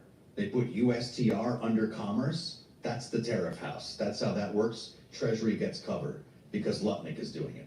Yeah, so this is where the soap opera version of the Trump administration begins. Because on one hand, you're going to have President Trump pushing tariffs. Tariffs are very popular with the president. This is something he's campaigned on, and most likely something that we're going to see in the first half of next year. But Wall Street, on the other hand, may not like tariffs so much. If companies like Home Depot or Nike or Adidas have to start buying a lot more expensive products from outside of the United States, Wall Street's not going to like that. So you're going to have the Treasury Secretary at one point saying, look, these stocks may be going into the red because of your tariff policy, but on the other hand, you're going to have Commerce saying, well, this is what we were elected to do. I don't envy them and how they're going to have this decision and how they're going to have to fight this out. But ultimately, it's going to be President Trump's decision to either direct Commerce to move forward with these tariffs or not. We will always tell our clients, though, just remember, tariffs, for the most part, come from the power of the presidency, which means you're going to see a lot of headline risk to begin, but then as the process plays out, there could be exemptions, there could be lobbying, there could be reciprocal tariff threats from China, for example. So presidents never back themselves into political back corners with tariffs. It's a long, drawn-out process as opposed to a magic wand that happens on day one. All right, just to do a market cap here. The S&P 500 is trading at 5,972. Again, I have a target year end of 5,800 to maybe 6,000, 6,100 by year end. Euro is trading, the euro to the USD is trading at 1.04 compared to a couple days ago. That means that the dollar is strengthening, and oil is trading up, and it's trading just below $71 a barrel. VIX index is trading just below 16, so that means that risk is lower in the market, so it's, you know, pro equity. So what's going on in the news, you know, internationally or domestically, seems to be positive for equities. tier priority for Mar-a-Lago. The reason being is there's about 18 names I counted. Before I get back to Bloomberg, if you like to, call in, go to Spaces on my X feed.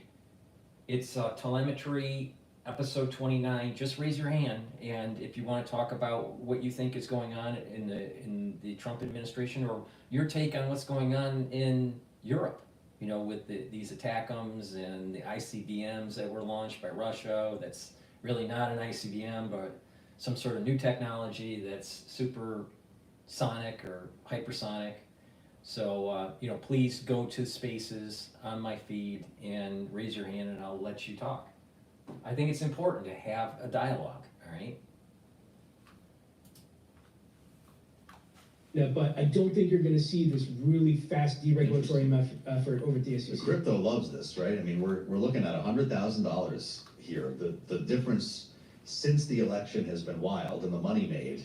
I know you're not a technical analyst here, but those who do cover the space think there's a new floor, that this idea of a national reserve has completely changed the dynamic for Bitcoin, at least. Do you see it that way? So sort of. So right now the United States is sitting on around 208,000 Bitcoin. So that's a lot of cash right now. And so Senator Lummis has proposed this bill that the United States should build a strategic reserve of about 5% of the world's Bitcoin, so the United States can own it. So we already own 208,000. So that could be packaged together, put into what they call quote unquote reserve. The problem, however, is to get additionally is you're going to need appropriations from Congress to essentially direct monies to purchase Bitcoin, and or the executive is going to have to figure out how to finagle appropriations for other things to be used for purchase for Bitcoin. It's going to get messy, and so that's why I think this bill is the most likely scenario. Certainly, something that we'll be talking about next year. I don't want to say it's going to have decent chances of passage immediately, but so the ones that are watching the dashboard, I added to the watch list BITO and BITI. These are ETFs for longing Bitcoin and shorting Bitcoin. So if you wanted a long Bitcoin ETF, BITO, and it's trading right now at 26.72. At Bloomberg Intelligence, you're just back from a tour of European capitals because clients want to know what in the world is going on post-election. The great part about Nathan Dean is he's about to go on another tour of European capitals after Thanksgiving. What was the most common question, most common worry that you encountered? So obviously the European tariffs, and our view on that is that it'll eventually come, but I think China's the highest priority. Yeah. But then we got a lot of questions about the Inflation Reduction Act, because there's a lot of European capex coming into the United States on these ideas that solar incentives are going to stick around. Wow. So our thought on the IRA is that even though you'll hear whispers of it being thrown into the tax reform debate, the IRA, for the most part, we think is cemented. It's $433 billion. That's cheap when you have to figure out how to pay for $4 to $4.5 trillion of tax extensions. Certain aspects of it can be cut, but ultimately, there's a lot of European money going in from the industrial base into southern Trump states like Alabama, Louisiana, and Texas, that's building solar farms and solar plants, and local politicians do not want to see those 700 jobs disappear because of something that's happening. The solar stocks have fallen off a cliff since the election. Yeah, I mean, but Could be an opportunity. It could be an opportunity. Great to see you.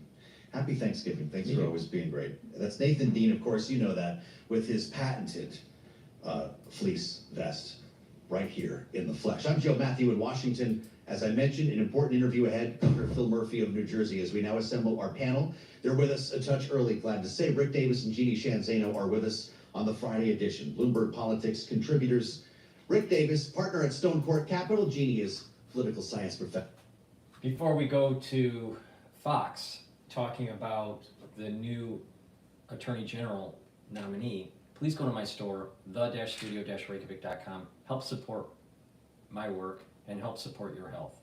Taking Myotrol will help to maintain muscle and gain muscle. It also improves the health of your mitochondria. When you're older, you start to atrophy and it's hard to maintain muscle mass. When you're working out, let's say you're an athlete or even semi-pro or just recreational athlete, taking Myotrol will help get more muscle. You'll have more muscle gain. This has flavonoids, lignans, and polyphenols in it. Now, you should be taking this every day, and when you do a little bit of resistance training, what you'll start to notice is that you're gaining muscle, but also you're maintaining some muscle. A lot of people, they start to lose, if they stop working out, they're losing muscle, right?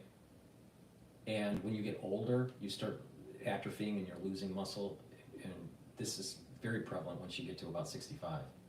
And you're not really working out. So my advice is, no matter what age you are, make sure you're working out, all right? You don't have to be an athlete, but this will work for you if you are an athlete.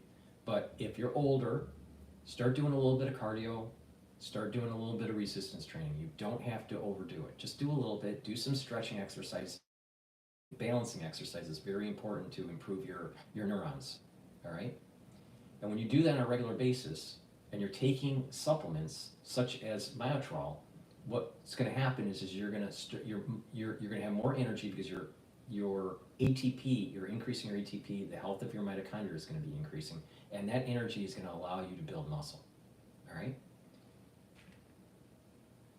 And you're reducing the atrophy. So you're building muscle and you're reducing the atrophy of the muscle. When you're younger and you're working out all the time, to get those muscle gains and to recover quicker, you need to take Myotrol. So this is a dual purpose for people that work out a lot and for people that are older. And when I say older, you start losing muscle mass at about age 40, 45. All right, so you need to really pay attention to this, and you'll get these compound benefits when you start having more muscle and more energy. Then what will happen is if you do the proper exercises, you'll start to notice that you're having more back muscles. Your core muscles in your abdomen are going to get better if you do certain types of exercises, and your back muscles are going to improve, and so your posture is going to improve, and so you're reducing that slouching when you get older. So doing the proper exercising and taking the proper supplementation, you're actually aligning your back better, and you're going to get better blood flow. So, again, it's easier to deal with problems early on than when you start having osteoarthritis, when you start having osteoporosis, when you start having scoliosis, all right? You don't want that, all right? So pay attention to me. Exercise, don't overdo it, and take the proper supplementation. Take Myotrol. This will help to build muscle and maintain muscle and improve your mitochondrial health. Really important.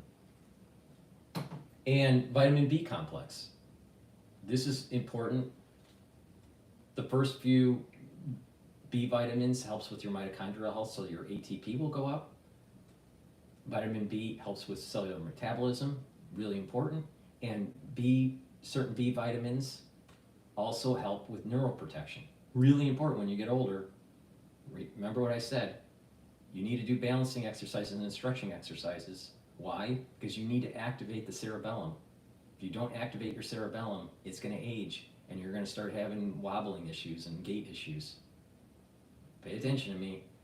Go to my store, the-studio-reykjavik.com, and get the vitamin B complex. And lastly, resveratrol. Resveratrol is an antioxidant. It soaks up free radicals. It also helps to get rid of senescent cells. It's synergistic with C60 and NAD+ and ubiquinol. The best way to take resveratrol is to take it in a stack. Take it with C60 or NAD+ or ubiquinol. Go to my store, the-studio-reykjavik.com, and get the resveratrol. I've been taking resveratrol for decades, all right? And Alex Jones is younger than I am.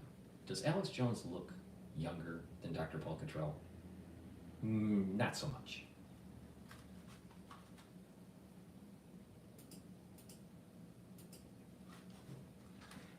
Elect Donald Trump nominating longtime ally and former Florida Attorney General Pam Bondi to serve as Attorney General in the United States in his second Trump administration. This after Matt Gaetz withdrew his name from consideration. Here's Bondi with me on this program back in May. None of these other trials will make it to trial ever, and especially they won't before the election.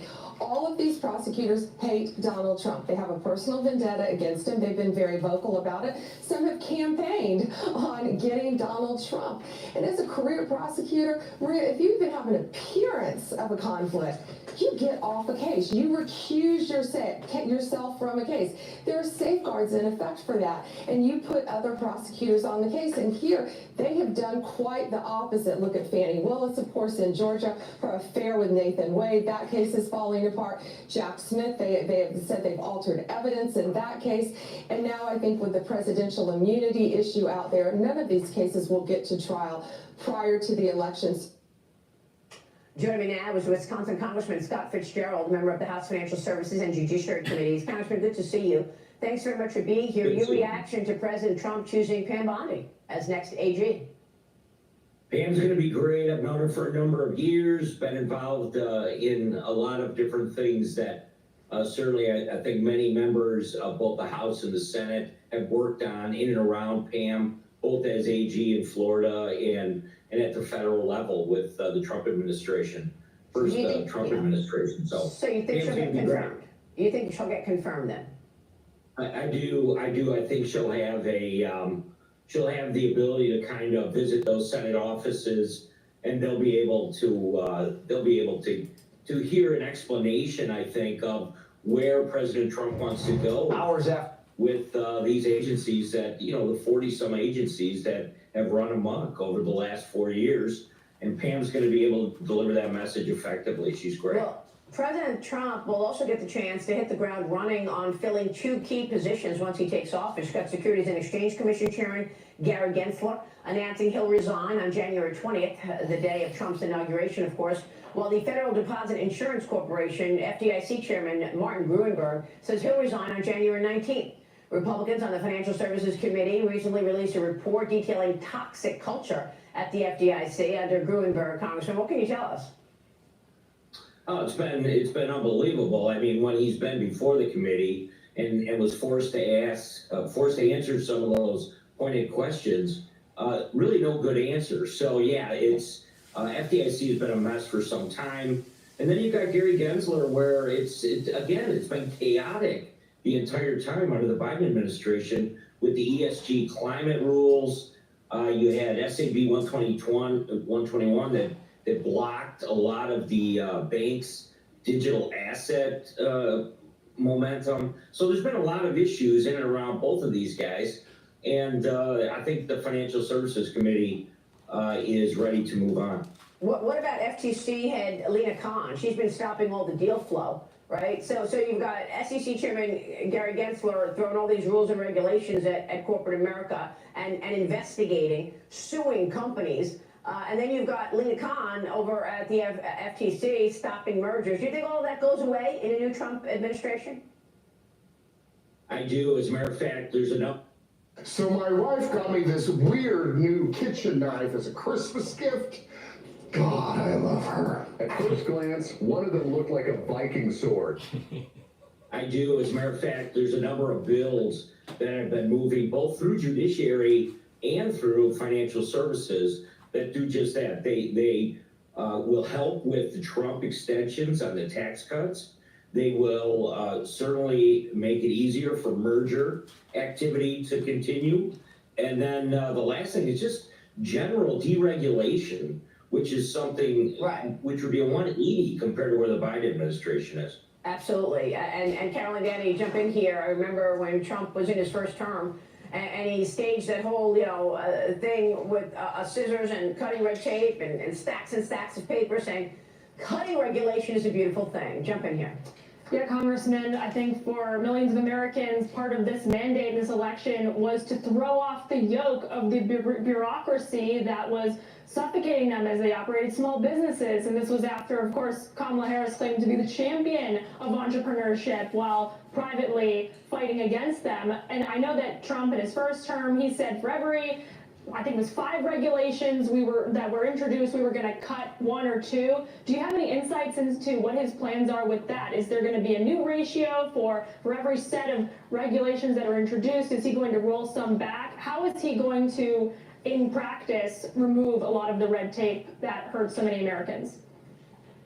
Yeah, one thing I keep continually telling other members is, the blueprint for this is REINS Act, which we've seen at the state levels, which is basically laying out a pathway for us to not only work with the private sector, but what you really need is to get the information from them to say, what are the rules that are in place or have been expanded under this administration that President Trump can come in on day one under executive order and just completely eliminate.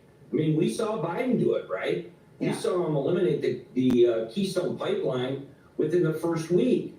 I mean, those are the types of things that I think we need to be ready to do on day one. And I think most of the chairmen of the committees understand what that long list of rules are, and they need to be eliminated almost immediately. Yeah, I mean, corporate America certainly understands as well. Let's get to the business at hand on a more urgent basis. We're less than a month away from a potential government shutdown on December 20th. Congressman, Speaker Johnson is pushing for a continuing resolution, which would extend the deadline into early 2025 and certainly Trump's second term.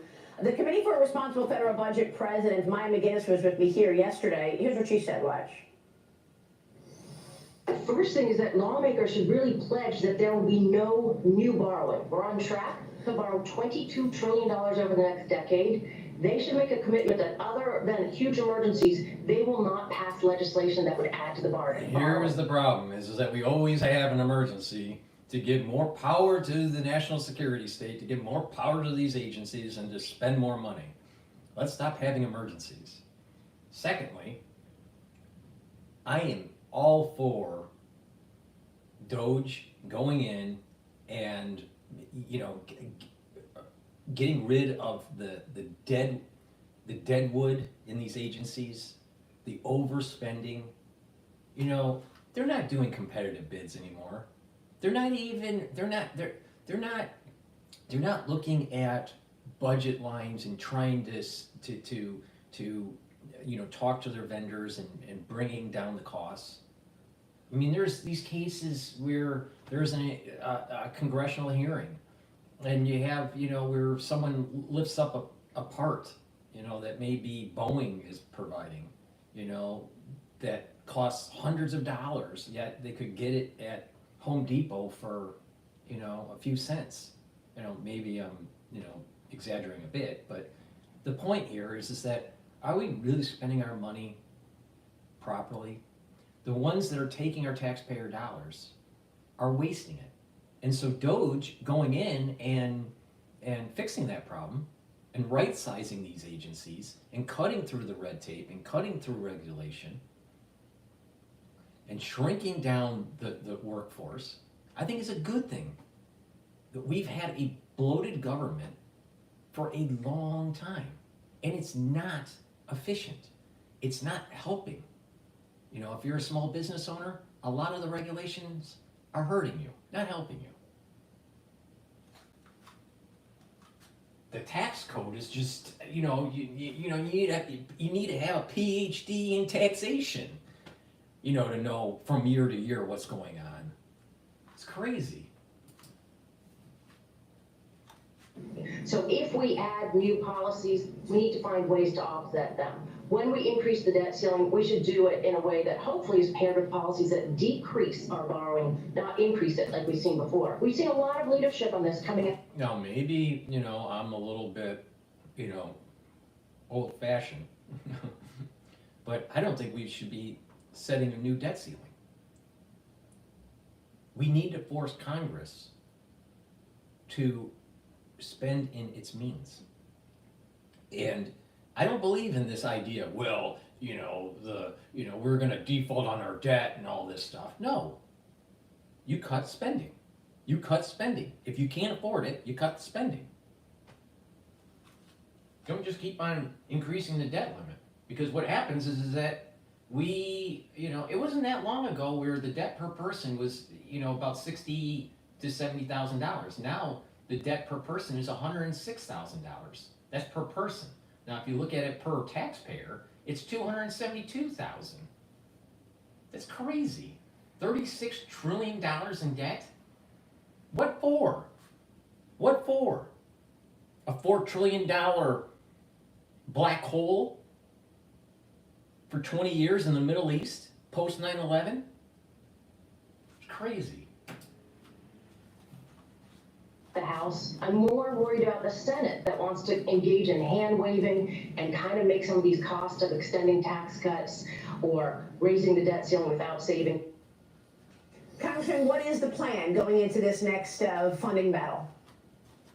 Yeah, what Speaker Johnson laid out in conference this week was that there was still a discussion between whether or not that CR should extend till after the first of the year, kind of clear the decks for President Trump so that we could start to implement any type of initiative that he wants to accomplish without the distraction of doing the CR. So compare that to an omnibus, which I think is what many people are very concerned about, because that's what Schumer is going to be pushing for.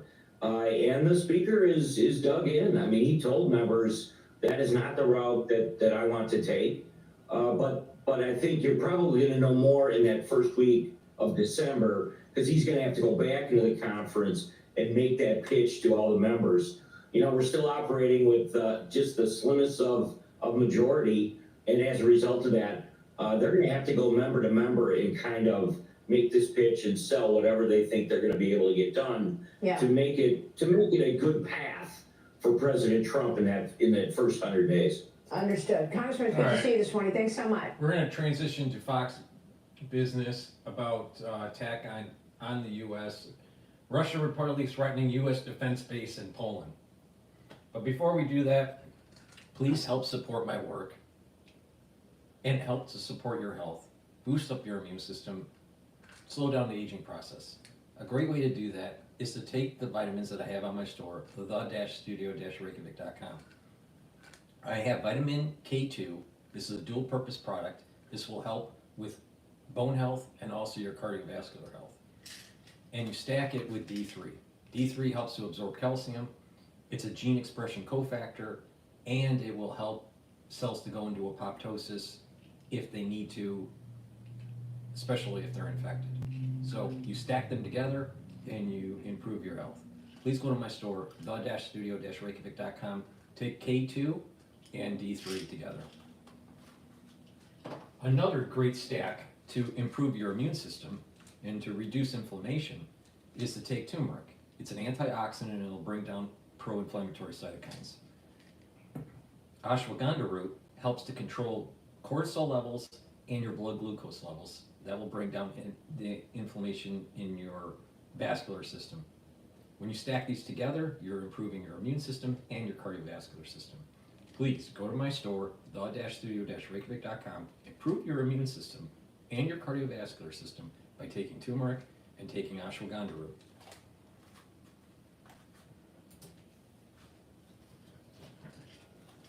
Thanks, Maria. All right, Scott Fitzgerald joining us this morning. Let's go to war in Ukraine. Hold on.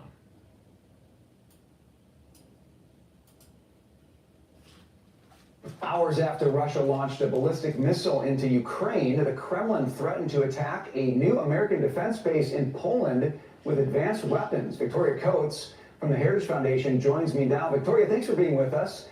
This would be, would it not, a direct attack on NATO? Oh, good to be with you, Brian. Yes, this is deeply concerning. This is a new missile defense base on the. This is what I am saying. I've been saying this for over a year. The deep state wants to create a situation where it creates an emergency situation where they're going to get more power, the national security state.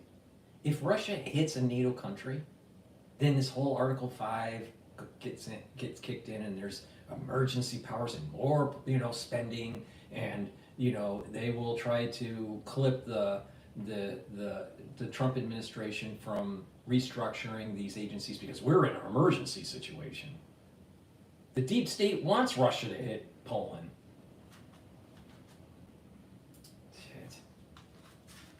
Exceed the United States just opened.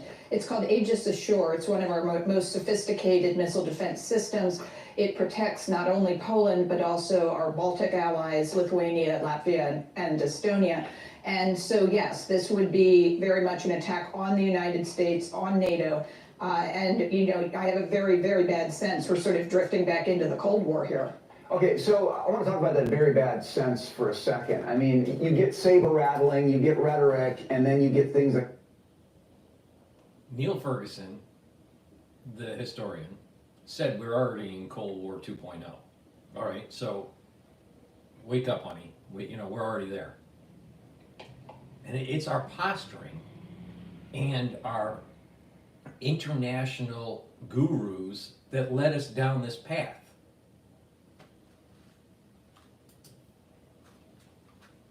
Translate into action. How are you reading the rhetoric from Russia right now? Well, this has really been an escalatory pattern for the last maybe week to 10 days since President Biden made the decision to give the long-range attack missiles, the ATACMS and the HIMARS, to Ukraine to attack in Russia proper. And obviously the Kremlin didn't like that. They lowered their threshold for using a tactical nuclear weapon. They fired off an ICBM, an intercontinental ballistic missile, at Ukraine, which was bizarre because those only exist to carry nuclear weapons, but this one had been modified to not carry a nuclear weapon. And now we have this. So clearly things are hotting up in Ukraine. And the problem is that the United States is in a state of transition from one president to another, and it's not entirely clear who's calling the shots. Do our adversaries view the 2 months before President-elect Trump takes office? We have nuclear subs that have conventional missile systems and nuclear missile systems. So what's wrong with Russia launching a missile that has dual capability? We have that. I don't understand. We've changed our posturing with it's a good thing, right? Do you want the ICBM to have a nuclear weapon on it? Of course not. So is Putin a irrational actor? Probably not. But I'll tell you, the national security state, for them to get power and to hamstring the President Trump's administration, a great way to do it is to cause some sort of emergency kind of thing happening in Europe. That is some sort of missile that is conventional, that hits a NATO country. That would create an emergency situation, or some sort of tactical nuke going off in Ukraine.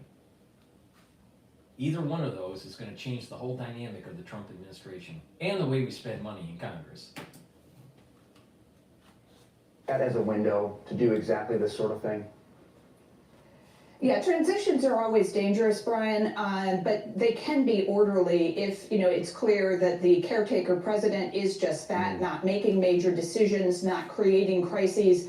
But the Biden administration seems to be doing the opposite. It's almost as if they want to make this situation as difficult as possible for the incoming president. Yep. And I think, though, clearly Vladimir Putin knows Donald Trump. He knows there's going to be a much more firm hand on the American tiller when he's inaugurated on January 20th.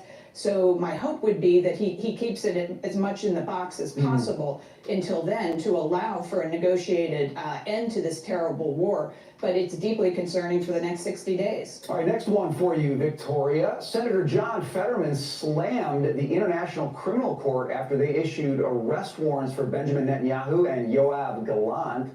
Fetterman said, no standing, relevance, or path. Bleep that. Victoria, is there any significance to arrest warrants from the ICC like this? Well, there is, and I am not surprisingly a conservative, but I will say as a native Pennsylvanian, I'm extremely proud of the senior senator from Pennsylvania right now for telling it like it is. The United States and Israel, neither of us are signatories to the ICC, so this is not binding. But we've had countries from Holland to Canada announce that they will arrest the sitting prime minister of Israel if he sets foot on their soil. These are NATO allies of the United States who are saying this. So it is chilling to hear this happen. The other thing the ICC did, though, Brian, is they issued an arrest warrant for one of the dead leadership of Hamas that Israel has already eliminated. So it sort of shows you how ridiculous this is. But, you know, it's not fair to have the duly elected Prime Minister of Israel not be able to travel to a NATO ally. Right. To talk about an institution totally undermining its own credibility. Victoria, we got to leave it there. Thank you for that. I appreciate it. All right. I want to go to CNN about Gaetz not returning to Congress. This is why your blood sugar spikes and feet burns. Did you know type 2 diabetes is a completely reversible condition? You may not know this, but the biological... We heard from Matt Gaetz in the last hour. What did he say? Well, one, he said for the first time officially that he would not be rejoining Congress. This, of course, comes as we know there is still a debate over the release of that ethics report. But he also said this about his meeting with senators when he was still in the running and still nominated to be Attorney General. While our discussions were going well, I found myself having to do two jobs at one time, Charlie, and you got a front row seat to this. I had a full-time job explaining to senators that maybe a tweet I said about them was rash and not reflective of how I would serve as Attorney General. And at the same time, I was having to build out the Department of Justice with the right human talent, the right policy infrastructure. And Pam Bondi's confirmation won't have some of the sharp edges that mine would have. So clearly, Matt Gaetz in some of those meetings had to defend some of the more polarizing things he said, in addition to, as we know, this growing concern among Trump's orbit that more damning evidence was inside of that ethics report, that some of that was going to come out and hurt his chances even more. I had heard from one source on Capitol Hill essentially saying they believe there were so many hard no's already. That was before they'd heard any new information out of the ethics report, that it would seem impossible that Matt Gaetz was going to actually get to be confirmed. As you noted, this was a moment for Donald Trump. He also had heard this and told Matt Gaetz he just simply did not have the votes before Matt Gaetz decided to withdraw his name. All right, Kristen, thank you so much for that reporting. I want to bring in another exceptional group of reporters here. Zolan Youngs of the New York Times, CNN's Lauren Fox, Nia Malika Henderson of CNN and Bloomberg, and Michael Warren, senior editor of The Dispatch. Happy Friday to all who celebrate.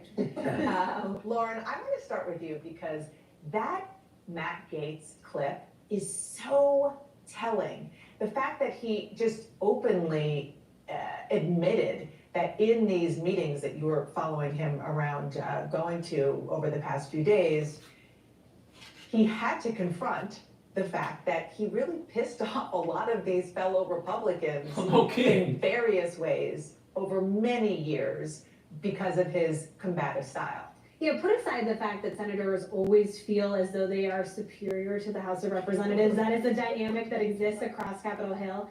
The reality is, in these meetings, senators were doing two things. They were trying to educate him about what this process was going to look like, all of the baggage that was going to come out. You heard John Cornyn say very publicly, there will be no secrets here. You also, I had some reporting yesterday that in one of the meetings that a source was in, that a senator actually wanted to know, what do you think your whip count is? And the team did not have an answer. Then the senator wanted to go member by member of the Senate Judiciary Committee to walk through what Matt Gaetz had been told by each of them. And at the end, this source told me there were at least 5 people who had given him some "we believe in you, we're with you" answer, but not a confirmed "yes, we will vote for you." And that just lays out how difficult this was. That was just on the Judiciary Committee. That's really, really interesting. And let's hear a little bit more from what Matt Gaetz said this morning. This about his nemesis, Kevin McCarthy. I was dealing with a politically motivated body. They didn't like me because of what I did to Kevin McCarthy. All of them were handpicked by Kevin McCarthy, and they had an axe to grind. So that was going to serve as at least enough of a basis to delay my confirmation as Attorney General. And I could have answered all those questions. I could have engaged in a months-long fact battle, but we don't have months to go through that. We got to have an AG ready to go day one. Obviously, the Senate is not handpicked by Kevin McCarthy. I think he was referring to the people who he was serving with in the House. And when it comes to axes to grind, I think Kevin McCarthy would argue that being ousted as Speaker of the House by Matt Gaetz, that the axe is maybe being held by somebody else. Look, everybody on Capitol Hill had an axe to grind with Matt Gaetz. This is the problem, whether it's the House Ethics Committee or Kevin McCarthy allies or senators. It's interesting that Matt Gaetz sort of went back to that, the establishment is against me, when he had just laid out in the previous clip how it was like a death of 1,000 cuts. He had said something. I mean, Gaetz was a very, very radioactive guy, all right, for the House. But the thing is McCarthy, he wasn't really a Trump supporter. At times he was, but at other times, so McCarthy and McConnell, so McConnell being the Senate leader for the Republican Party, or what they call the minority leader, I think is how they phrase it, and McCarthy, you know, when he was the speaker, they weren't really pro-Trump. There were times where they were kind of slow walking stuff.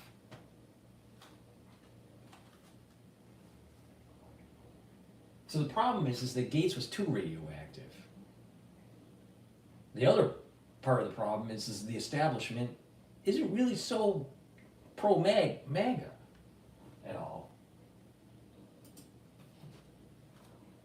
Something to anger just about everybody who could be a potential ally in a tough fight. So were the Ethics Committee allegations, the things that were going to come out in this report, a real problem for him? Yes, but I agree. I think the reporting is very solid all around. That it was a lot more than just a handful of senators, just the 4 that would have blocked him from getting confirmed. It was a lot of senators, including, I hear, senators who publicly were saying maybe nice things about Matt Gaetz in a way to sort of say, we like the pick from Donald Trump, we have some questions. Those people were even some hard net. This is why I find it, like, in this moment, can we really say that now the Senate is going to be a guardrail against the president-elect, right? Because we're talking about, in Matt Gaetz, somebody who was one of... Why are these talking heads keep on trying to state that we need guardrails? We need guardrails against Trump. Heaven forbid that Trump actually restructures the government where it's efficient, it spends less money, and it's for the will of the people and not against the people. Heaven forbid. You know, these talking heads, I'll tell you, they're driving me nuts. Please go to my store, the-studio-reykjavik.com. Get the natto kinase. This is a supplement that I have on my store now. It's fibrinolytic. It will break up clots, but by taking this on a regular basis, you're gonna lower your LDL levels and increase your HDL levels. That will improve your total cholesterol. So taking natto kinase and stacking it with other stuff like omega-3 will help improve your lipid profile and improve your cardiovascular health. Really important. Ubiquinol. This is the best bioavailable CoQ10 that you can get. All right? It's very high quality. CoQ10 is really important for your body, all right? Especially your neurons. So take this ubiquinol. It's the bioavailable, the highest bioavailable CoQ10 that you can get. It's an antioxidant. It helps to increase your energy levels, and it helps to improve the health of your neurons. Very important as you get older. Extremely important. And vitamin C. We're in the cold season. Take vitamin C on a regular basis. This also has magnesium in it. And drink it with filtered water. If you're not feeling well during the cold season, take a double dose of it and drink it. Drink filtered water.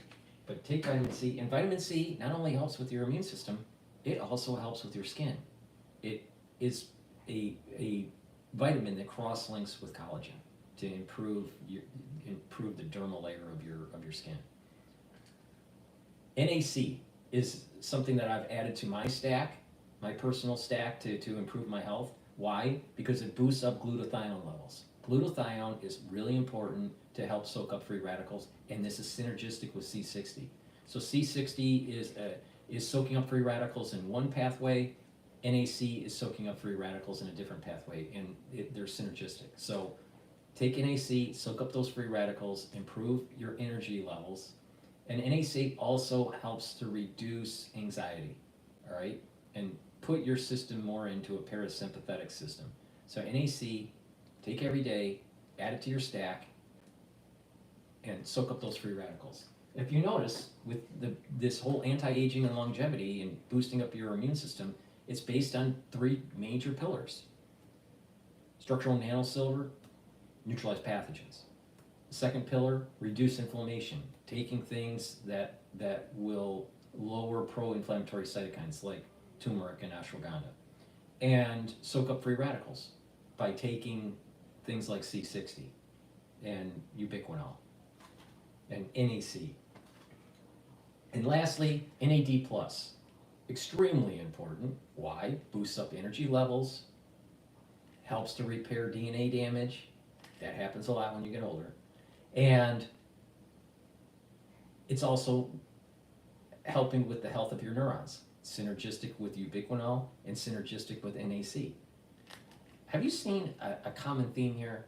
By taking certain types of supplementation, you can actually improve the major systems that are typically associated with aging.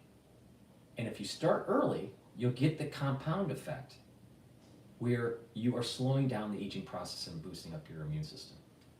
And your neural health is going to be improved.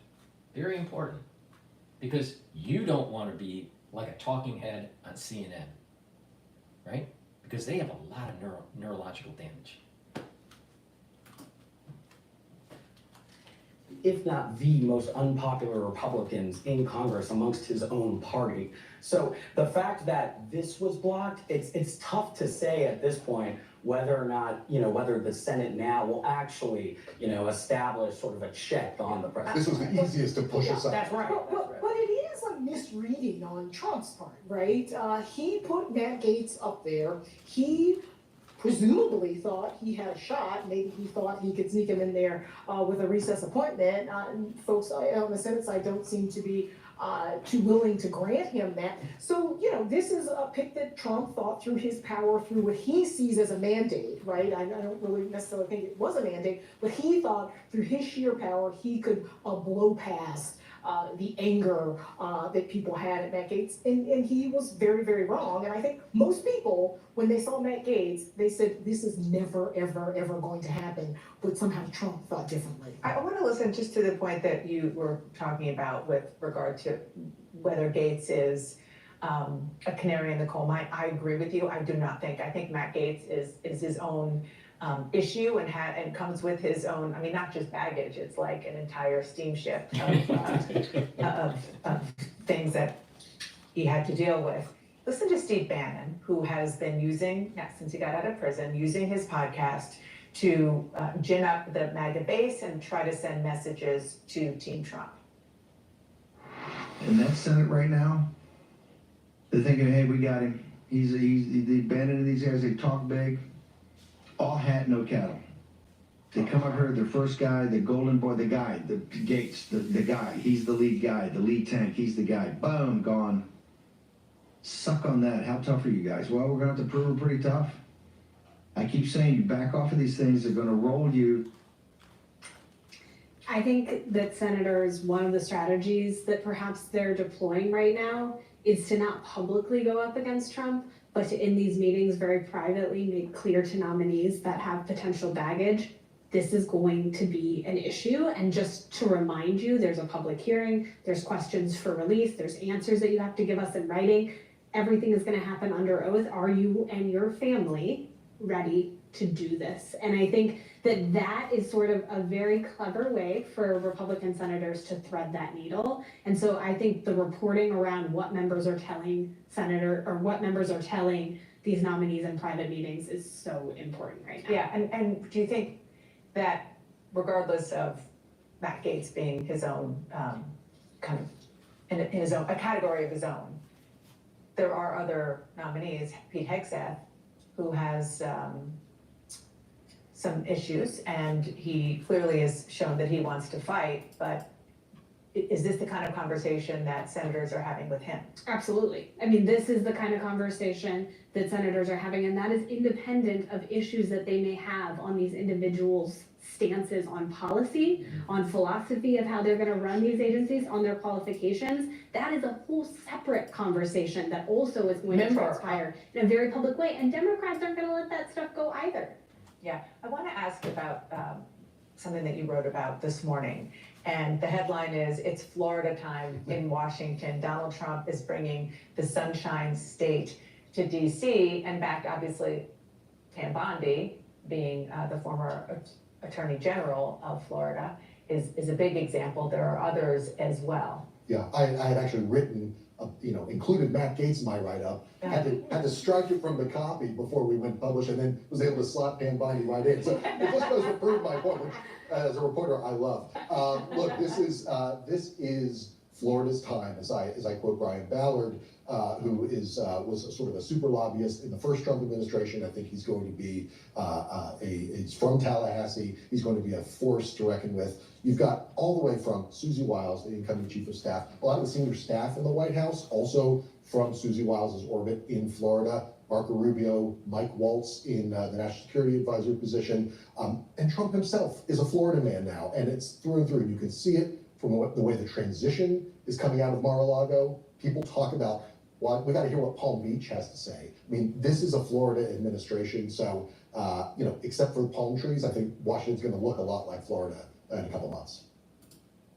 All right, so I'm going to go to Fox Business, and they're talking about how Senator Ray and Mayorkas were not showing up to the annual public hearing.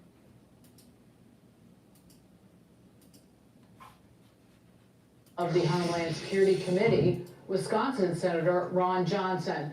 Senator, what's going on that those two, I almost cursed, men, Ray and Mayorkas, did not show up to testify and speak not only to you, but... You know why? Because they feel as though they aren't beholden to the will of the people. They feel as though because they're running their agencies that they can do whatever the hell they want. And this is the reason why I keep on saying in a post 9/11 world, the only way to make America, quote, great again is to make sure that we truncate these agencies. the American people. Well, first of all, let me say January 20th cannot come soon enough. Amen. What they claim is that the threats are so serious that they couldn't really discuss them in public. They needed to brief us in a secure setting. And Chairman of the committee, Chairman Peters apparently rejected that offer. I was chairman of the committee for 6 years. I've been here since 2011. This has been an annual hearing. If there's something so sensitive, we can be briefed in a classified setting. But this is something I'm telling you that the national security state is setting up for something that is similar to 9/11. Now, does it mean that it happens? Hopefully not. But they're setting something up. They're setting something up to make sure that their power is not truncated.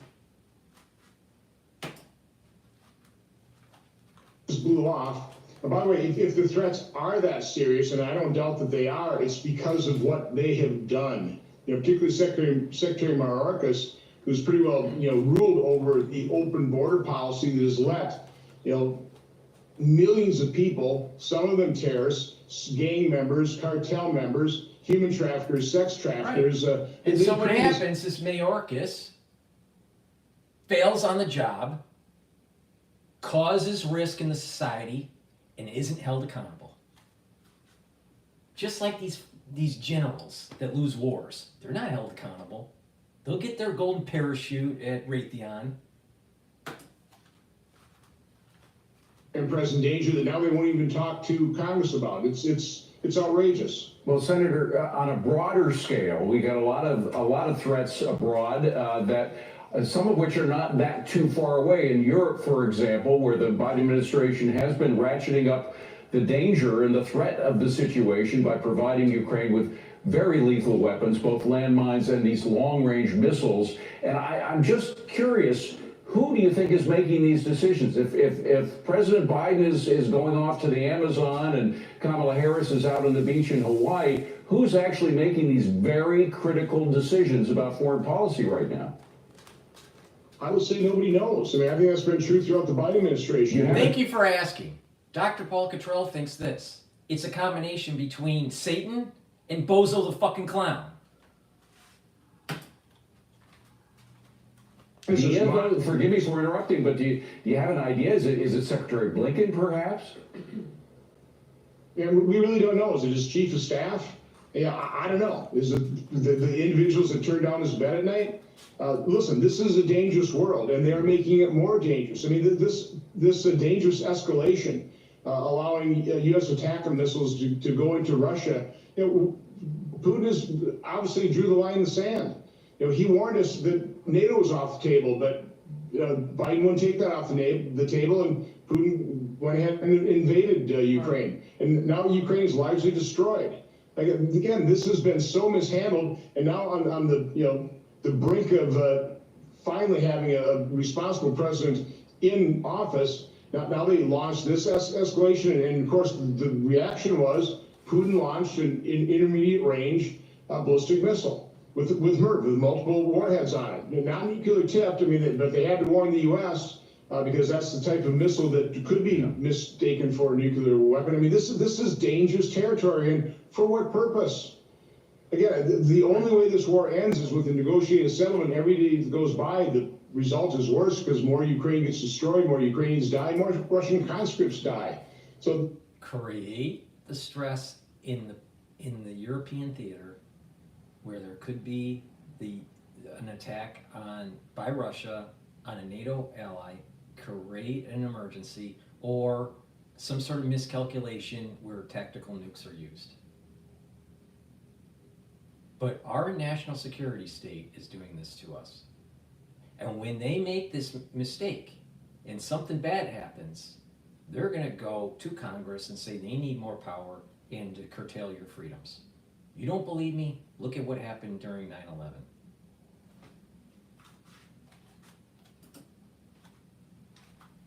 This war should have ended, never should have been started, should have ended within weeks when they were negotiating a settlement, but Biden blew that up as well. By the way, again, we have some breaking news, Senator. Get this, Senator John said Bob Casey has conceded. So the recount is ongoing right now. It's expected to end in the Commonwealth of Pennsylvania next Wednesday. There are multiple counties who've already finished the recount. But Dave McCormick, Republican, is now, well, the vote still has to get certified, but is now your colleague. Now, he has been at orientation, but Bob Casey, with the help of Mark Elias, the lawyer, was digging in and fighting the fight, as Democrats do in the Commonwealth. But Dave McCormick, the senator, Republican from the Commonwealth. Look at the difference between that close election in Pennsylvania and the close election in Wisconsin. Now, Eric Hovde wanted all the votes counted, but you didn't see any Republican election commissioners violating the law openly and bragging about it and opening up and counting ballots that were completely illegal, judged by the Supreme Court they were illegal. That's what happened in Democrat-controlled areas in Pennsylvania. It is scandalous. It is. Dave, you want to get to this? Well, of course, Matt Gaetz has withdrawn as the consideration for Attorney General, so there will be somebody. There's been some speculation, by the way, that he might actually be appointed senator by Governor DeSantis. What do you know about that, if anything? I don't think that's going to take place. I think Gaetz is so radioactive that it's high probability that his political career is over.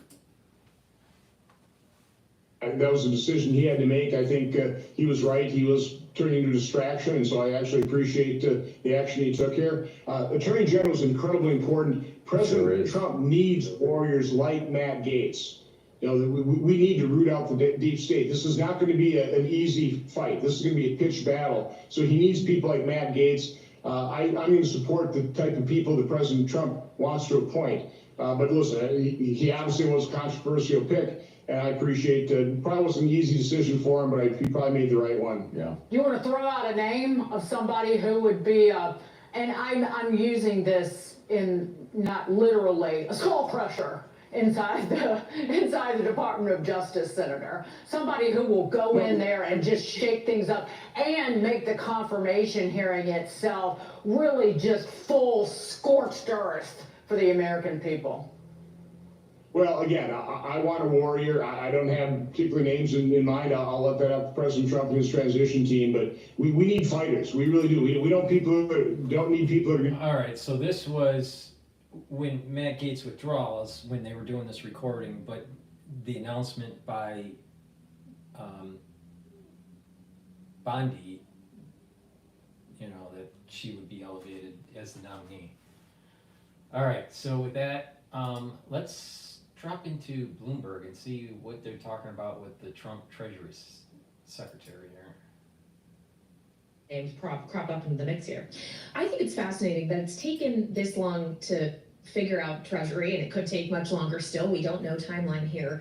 Whereas Matt Gaetz drops out, and less than 12 hours later, he already has a new name on the list for AG ready to go. So clearly there were ideas in place here, backup plans, as there was perhaps writing on the wall for Matt Gaetz. But does that not mean there's not backup plans to the backup plans if he doesn't like the Treasury options that have been presented to him thus far? What we're on the backup plans right now. So Mark Rowan and Kevin Warsh, those people these were are not in the initial discussions, brought them down there this week. But those interviews were days ago. There's still meetings happening. They're still trying to figure everything out. And there's just, you basically have an internal conflict here of Trump wants someone who is a Wall Street person, who has the pedigree and experience, but also is MAGA. And those things are oftentimes at odds. Pete Hegseth making the rounds yesterday in the Senate. He did have an answer to the charges that had been levied against him. A police report came out detailing this sexual assault case that he paid money to settle. He says that they decided not to file charges, and that's the end of the story. Is it? We'll find out. 2 months is a really long time. There could be a drip of allegations that continue to come out here. Trump is basically daring the Republican senators, saying, "Look, defy me." But there's, as we saw, the Republicans, in the Senate are not afraid. They said no to Matt Gaetz, they say no to someone else. So this is really going to be sort of the key one to watch here. It looks like some of the others, perhaps Tulsi Gabbard, RFK Jr. may get by. They're a little bit more qualified from a. At least that's what Republican senators are saying. If you look at the resumes of a lot of people, they don't necessarily have the experience that one would traditionally have. But I think there's widespread recognition among Republicans in the Congress that they can't, a Trump nominee doesn't have the traditional experience because they weren't inculcated in the deep state to toe the line of the deep state. That's what that is. That's code for you weren't inculcated to the culture of the deep state. And what we want is restructuring.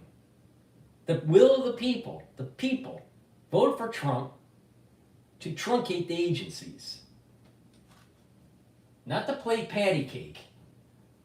All right, let's go to France 24, talking about the escalation in Ukraine. Launched a drone strike on the Ukrainian city of Sumy overnight, killing at least 2 people and injuring 12 more, according to local authorities.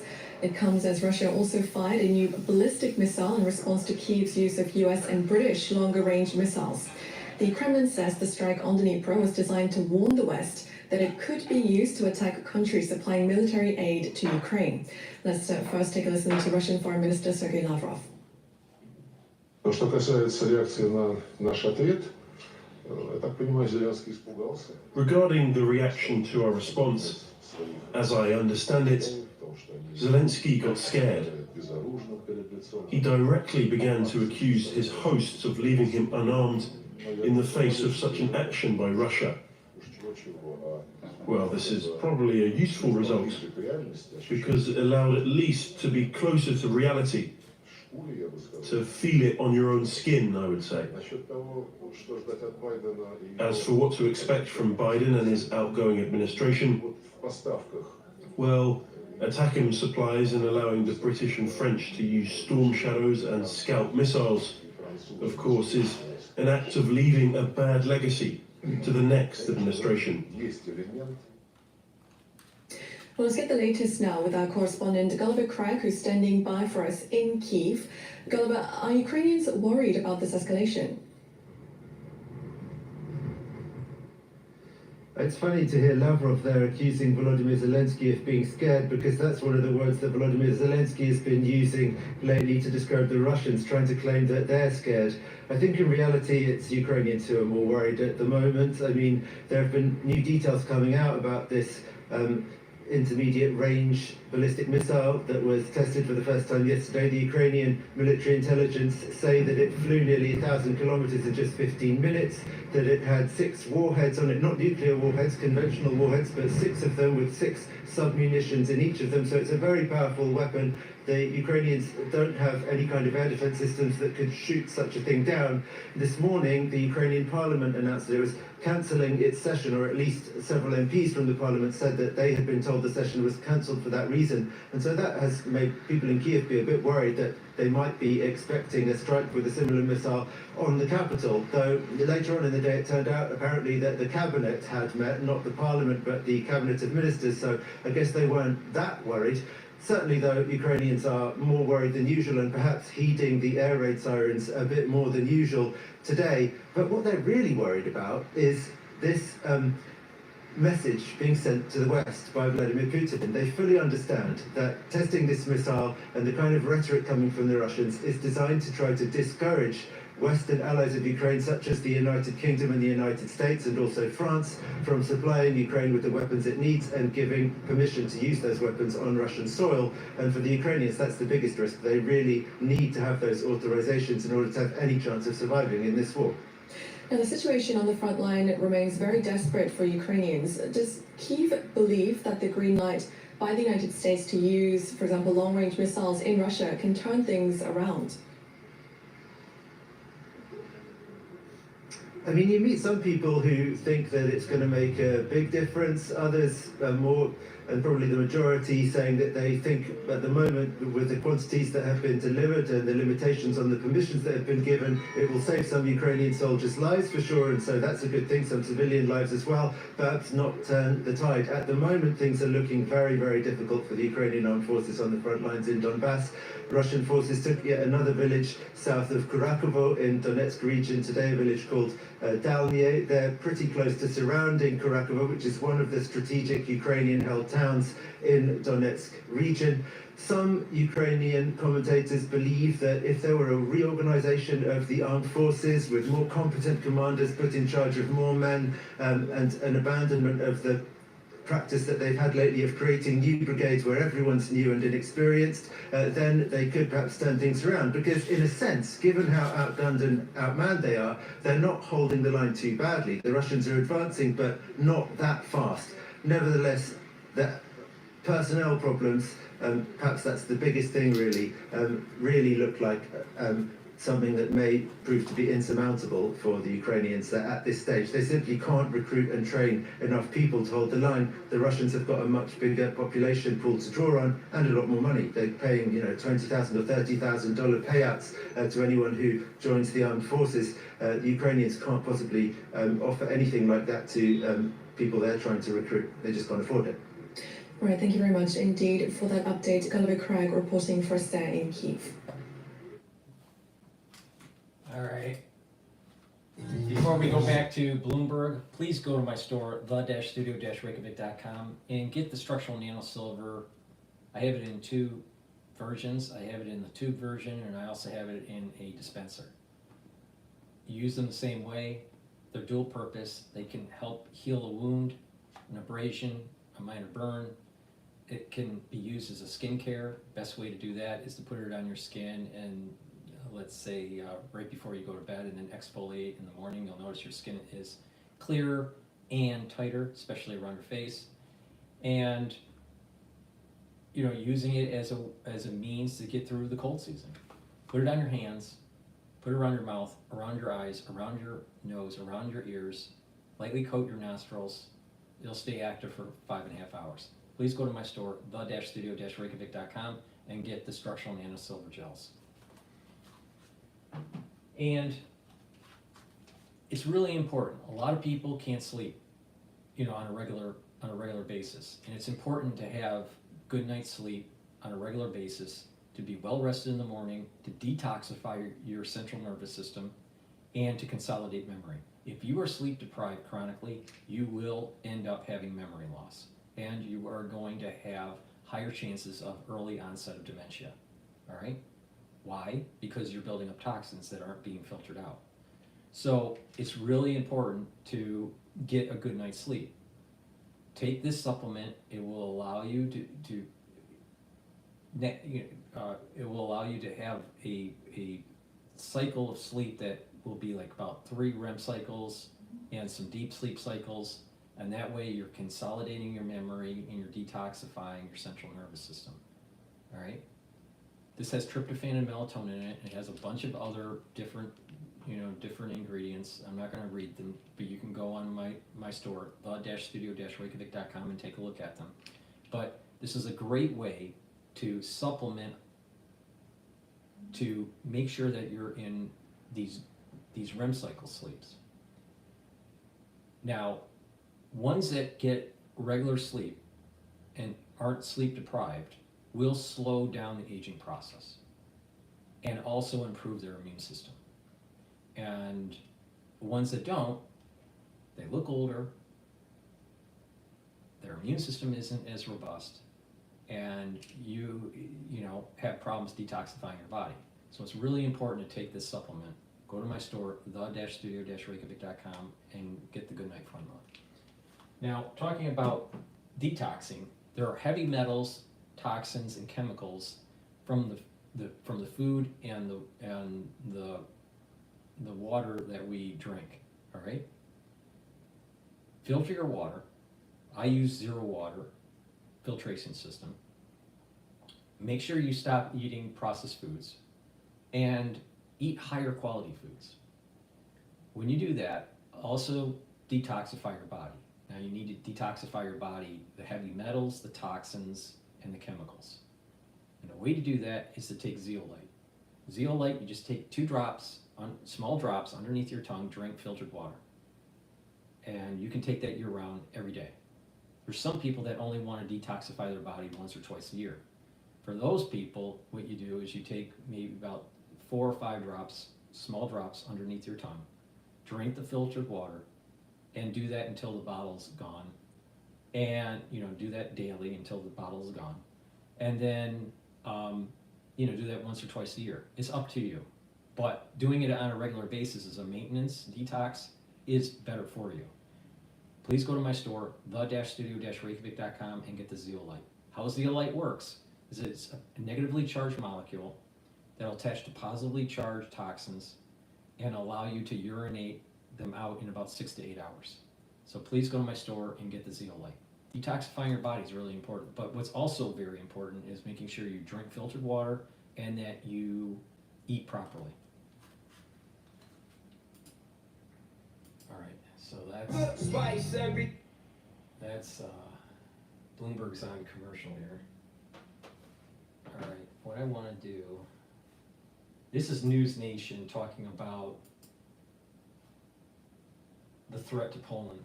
Let's get a little more reaction right now from Capitol Hill and News Nation's Joe Khalil. Joe?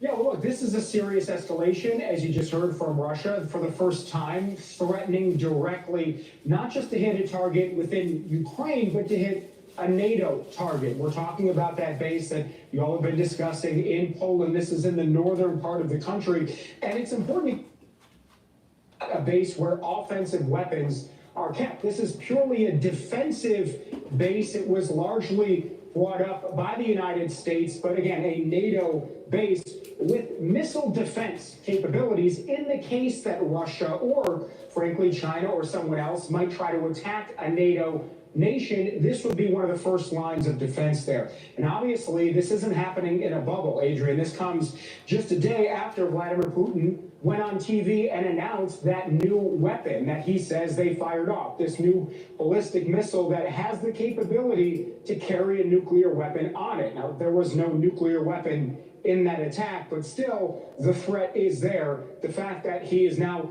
suggesting this is concerning and is an escalation. And it comes as the United States and the UK have now greenlit the Ukrainian ability to launch American and British-made weapons into Russia. So across the board, what you're seeing is concern that this could potentially be an escalation of the conflict more generally. But when the United States hears Vladimir Putin make these kinds of threats, obviously they take it seriously.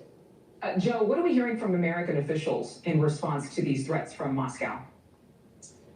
Yeah, so interestingly, we reached out to several senators, several lawmakers, people who were in the defense sphere. We're talking about the armed services committees, foreign affairs, foreign relations committees. We've not gotten responses directly from them yet on the threats to the NATO base in Poland, which is a bit surprising to me, at least not yet. But on the other threat, on Russia sending this new weapon, as they say, we did hear the White House commenting on it yesterday. This is Corinne Jean-Pierre from the podium. The escalation at every turn, at every step, is coming from Russia. They're the ones who are escalating this. They're the ones who started this war. It is because of their aggression into a sovereign territory, Ukraine. And this war can end today. You hear say this over and over again. It can, if Russia would stop the war and stop what they're doing with their aggression. Adrian, what I found interesting from my perch here on Capitol Hill is Democrats generally are united in supporting Ukraine. Republicans are more split. You've got a fat party that says we spent too much money on Ukraine. You've got another faction that is very pro-Ukraine, and that faction of the party, led in part by Mitch McConnell, has been criticizing the Biden administration for not acting quickly enough. And what he has said is that when we continue to fear Russian escalation, what we are missing is that Russia continues to escalate anyway. So just an interesting perspective, I think, from Mitch McConnell and others to agree with his view on this issue. All right, Joe Khalil, thank you so much for reporting live for us there from the Hill. Thanks for watching. Go to join and... Before we go to Cudlow interviewing Ted Cruz, please go to my store, the-studio-reykjavik.com. Soak up those free radicals. It's really important to slow down the aging process and to improve your immune system. You can get C60 on my store, the-studio-reykjavik.com. You can get it in extra virgin olive oil, MCT coconut oil, or avocado oil. C60 is a molecule, 60 carbons, that will help to neutralize free radicals, these ROSs. And when you do that, what will happen is less stress will happen in the cell, and the cell's mitochondrial health will improve, and you'll have more ATP, you'll have more energy. You need lots of energy for your neurons, you need lots of energy for your immune system, you need lots of energy just for proper cellular function and tissue function. So if you do this on a regular basis, you're going to start noticing that your tissues are performing better, you're having more energy, and you're slowing down the aging process. So please, go to my store, the-studio-reykjavik.com, get the C60. You can get it in a 2 ounce, a 4 ounce, or an 8 ounce configuration. You should take a teaspoon of it a day. Take a teaspoon a day, every day, get that compound effect. It's a major pillar of my anti-aging protocol. Please go to my store, the-studio-reykjavik.com. And a great way to improve your health and slow down the aging process, take Max 35 or Max 14. Take a teaspoon a day, you swish in your mouth, you gargle 30 seconds or so, and then swallow. What will happen is you're neutralizing pathogens, you're improving your oral hygiene, you're maintaining the mucosal barrier that you need, and you are mitigating chance of infection, especially during the cold season. It's a great way to boost up your immune system. Take the Max 35 or the Max 14, go to my store, the-studio-reykjavik.com. And lastly, I offer a great toothpaste. This toothpaste is the best toothpaste that you're going to be able to buy. All right? This has structural nanosilver in it, has no fluoride, because fluoride is bad for you. And this will help whiten your teeth, freshen your breath, reduce gum irritation, improve your gum line. And a lot of people don't know, but poor oral hygiene when you get older increases your chances of cardiovascular disease and valvular disease. You don't want that. Because when your valves are diseased, you may need a valve replacement, or you'll have prolapses, or you'll have regurgitations, or you'll have stenosis and calcium depositing, and a lot of bad stuff can happen. You don't want that. So with proper supplementation and improving your oral hygiene, you're improving your health. So please go to my store, the-studio-reykjavik.com, get this toothpaste.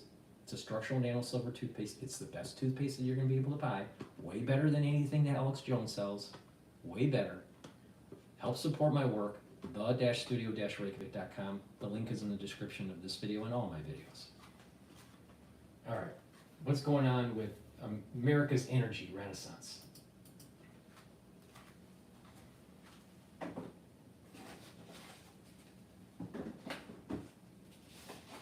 What's going on?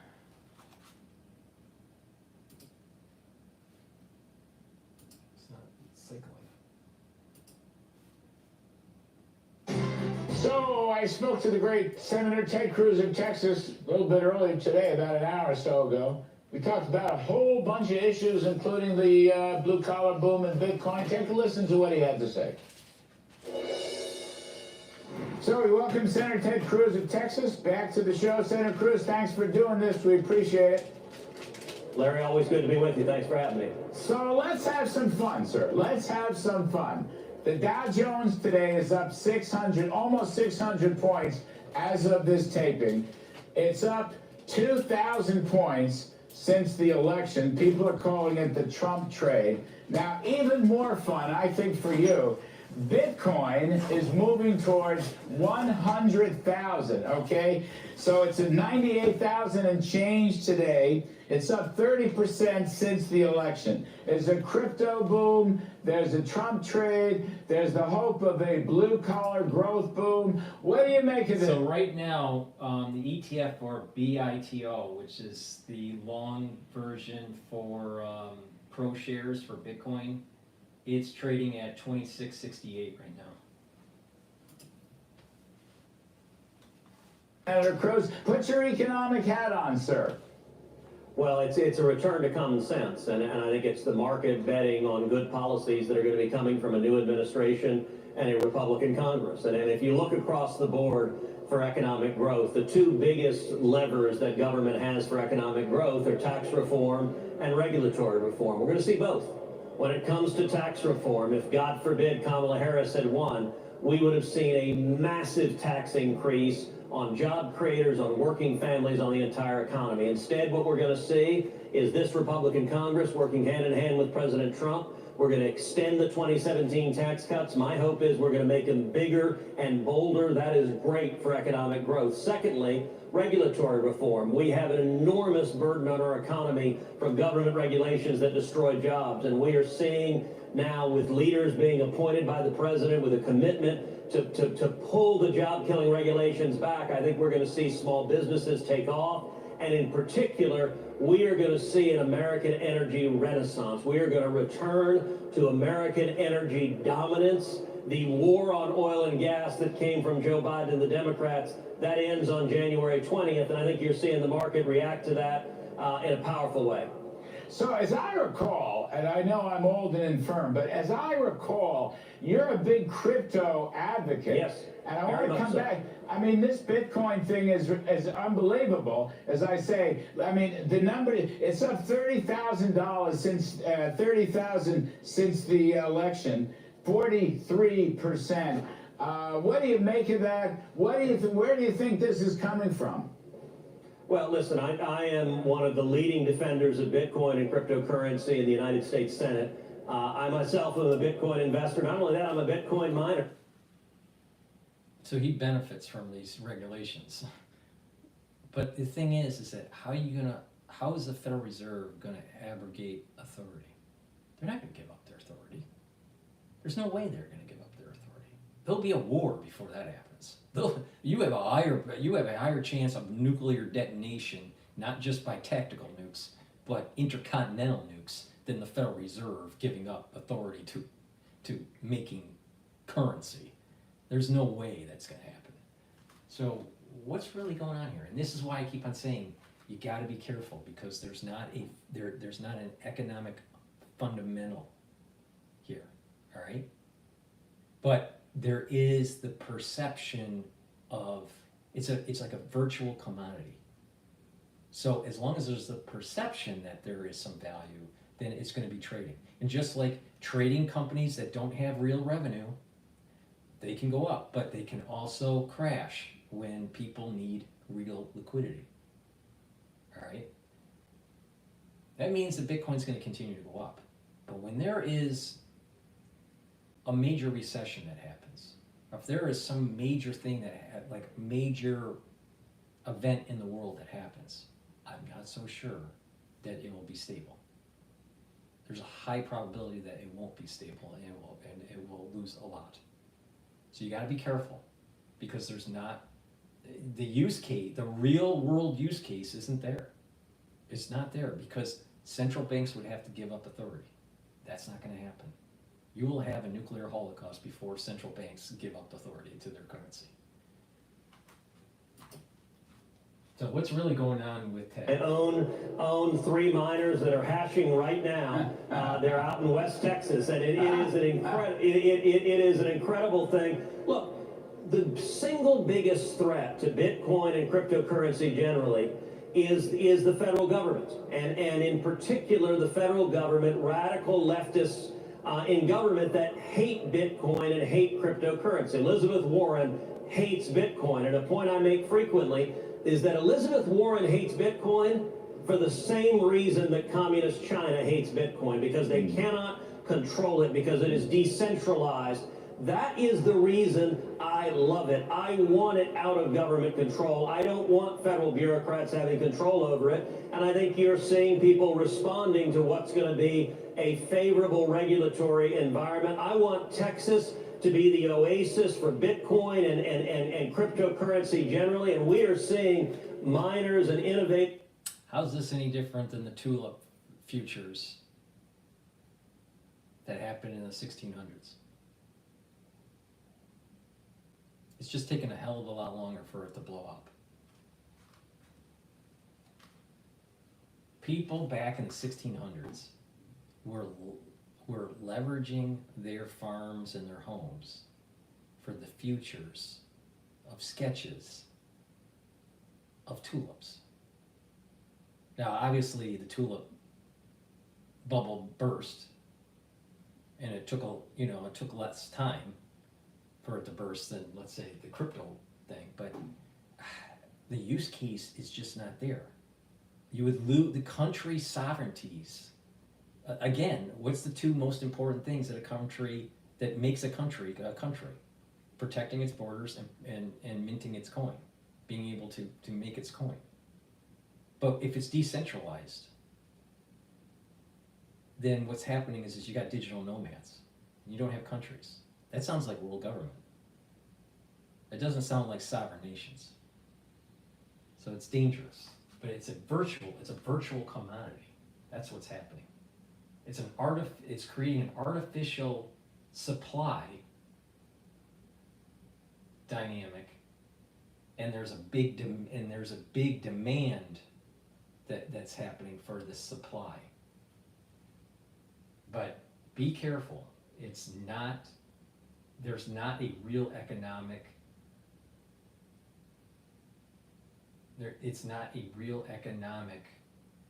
use case.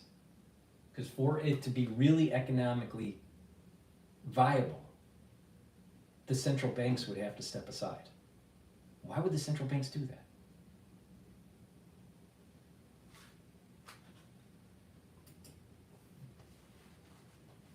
From all over the world coming to Texas to invest and create new jobs when it comes to Bitcoin and crypto. Well, I would think it's a lot better than having the Federal Reserve. They talk about these central bank digital currencies. Yes. So this is like Hayekian currency competition, which I think is probably going to be a great thing. Amen, hallelujah. I've introduced... Really? How's this any different than going back to the colonial days of the 1700s and the very, very early 1800s, and the concern of different colonies? All right, well, let's go. All right, you had colonies that had currencies, and then during the early foundation of the country, there were different currencies that eventually merged into one currency. All right. Now, what date that merger actually happened, I'm not really sure. I'd have to look it up. But the point here is that you don't have a real country if you have a bunch of destabilized currencies. Now, yes, the Federal Reserve, has done some bad things to the economy. I'm not saying that the Federal Reserve is all lily white. They're not.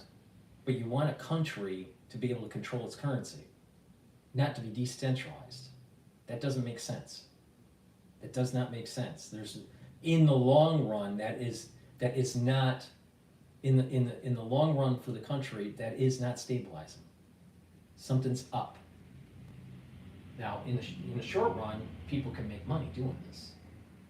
It's going to be, once the digital currency, the digital dollar goes full bore, they're going to have to regulate Bitcoin because it's going to try to circumvent the digital dollar. And the central banks are going to want the control, not giving it up to decentralized cryptocurrencies.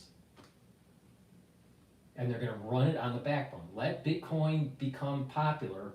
Let Bitcoin become more adopted using blockchain. Run on that platform. Issue the digital dollar, and then start regulating Bitcoin.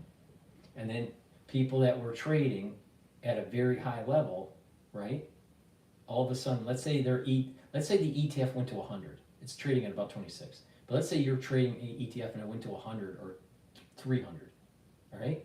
Then all of a sudden the regulation starts to come in and it drops down to 30. You lost a lot. You lost a lot. And because it's not coming back. So this thing's going to keep on inching up and up and up and up and up and up and up and up. And then more and more people will buy in. And then all of a sudden, I think that once the digital dollar goes full bore and there's no more physical currency, the regulation starts, and then there's going to be this precipitous drop of Bitcoin. That's what I think is going to happen. But, I've been surprised, I've been, somewhat wrong on this upward trend. I'm a little, there's a fever, some sort of fever pitch that's going on with Bitcoin that I don't think is healthy. Legislation to ban the Fed or the federal government from creating a central bank digital currency. I think a CBDC would be a disaster. And you're right that it is. Hayek, I'm sure, is smiling right now at the competition. And look, Bitcoin is often referred to as digital gold. One of the reasons people go to Bitcoin and crypto is that they don't have faith in politicians who spend like drunken sick. But they'll have faith in a politician that put money into a Bitcoin miner and put money into, purchasing Bitcoin and trying to deregulate it so he can get wealthy. Now you wonder why people don't trust politicians.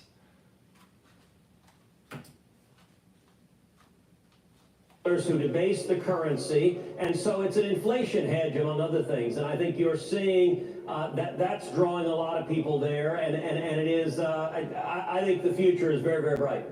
Can I just raise one point that's bothering me? But gold is physical. You go in the ground and you dig it up. Now, Bitcoin, you have to mine, and it's off of an algorithm, and it creates a coin. But it's monopoly. Literally, you can convince people that printing monopoly money only on a special type of printing press and using that as some sort of crypto monopoly money. And as long as you have enough people buying into the idea, you got crypto. Monopoly money and crypto is no different.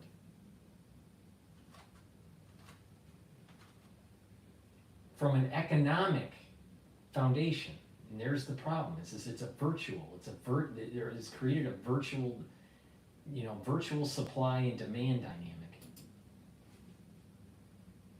Last couple of shows we've talked about it regarding the central bank, the Federal Reserve. Okay. Yeah. There's a poll that was taken, or I'm sorry, not a poll. Federal Election Commission, and actually Semaphore first put this out. It's a left of center site, as you probably know. But here's the thing.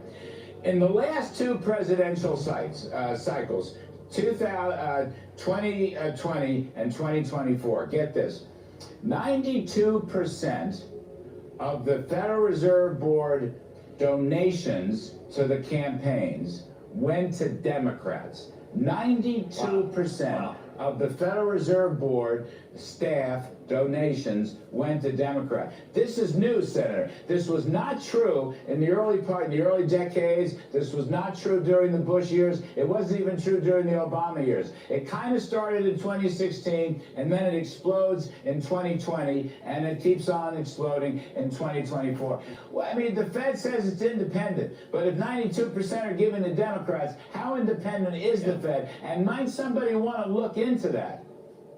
Yeah, look, that is certainly concerning. I hadn't seen that particular report, but you know, I will say, you know, that there are certainly Democrat governors, and that's not. Maybe he should be looking at. Maybe he should be looking at that report, and worrying about how federal employees are donating to the Democrats, and stop worrying about decentralizing cryptocurrencies.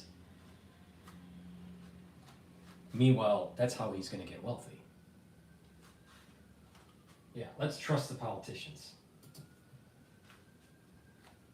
Democrats, but particularly when Donald Trump came in, I think there were a lot of establishment Republicans who Trump scared the hell out of them, and Trump is a disruptor. You went and worked in the Trump White House, but coming out of the world of Wall Street, that took real courage, Larry, for you to do that. As you know, a lot of people, Trump scared the living daylights out of it, so I think that's one of the factors driving it. It will be interesting to see how much that changes during the second term, because I do think a lot of the things that seem revolutionary and even to some people scary in a first Trump term, after 4 years of Biden and Harris, people are ready to end the madness and get back to common sense. And I'm hopeful, you know, when you combine it with where we started this discussion, talking about efforts to rein in government regulations, to have more sensible taxes, I think people are going to see real economic benefits to job creation, real economic benefits to their family's bottom line, and that may change the overall assessment. We just saw an election on election day where Donald Trump won the popular vote by millions of votes. Of all 7 battleground states, he won all 7 decisively. We have a Republican House, we have a Republican Senate, 53 Republican senators. My race, as you know, I was running for re-election in Texas. I won by 9 points, by 1 million votes statewide. And one of the things I'm most proud of, I won in Texas the Hispanic vote statewide by 6 points. And we saw South Texas, the Rio Grande Valley, which has been a bright... How many people that were pro-crypto decided to vote for you, Ted? Bastion for 100 years flip red. That is an historic and generational change, and I think it gives President Trump and the Republicans in the Senate and House a real mandate to deliver on our promises. Okay, yeah, by the way, congrats on that election. Two things quickly, Senator, two other things quickly. In view of this working class coalition, and I call it the potential blue collar boom, but things that you're talking about, you know, the Hispanic vote, the black vote, young people voting, middle income blue collars, wouldn't it be wise to take up the tax cuts and the tax reform right away, first on the agenda? It doesn't have to be the only thing, but you're going to slog through this. Wouldn't it be wise to go tax cuts first? Look, I think it is going to be the central and biggest legislative priority next year. As you know, I am going to be the incoming chairman of the Senate Committee on Commerce, Science, and Transportation. Commerce Committee has jurisdiction over about 40% of the U.S. economy. If you care about jobs, there are very few positions in Washington with a greater impact on job creation. I can tell you last week, I already sat down with the new Republican Senate Majority Leader and with all of the incoming committee chairs, and our entire discussion was about moving forward quickly with the tax cut, using it to bring in regulatory reform at the same time, thinking big and bold to make a real difference. I think that is absolutely a priority, and I think we're going to hit the ground running. All right, well, that's great. Last one. Deportation of criminals, deportation of possible terrorists, and illegals and so forth. You've got all these liberal sanctuary cities, mayors and governors, and they're all standing up and they're going to fight Trump and defend illegal immigrants. Now, you tell me, you're a scholar, you're a legal scholar, constitutional scholar.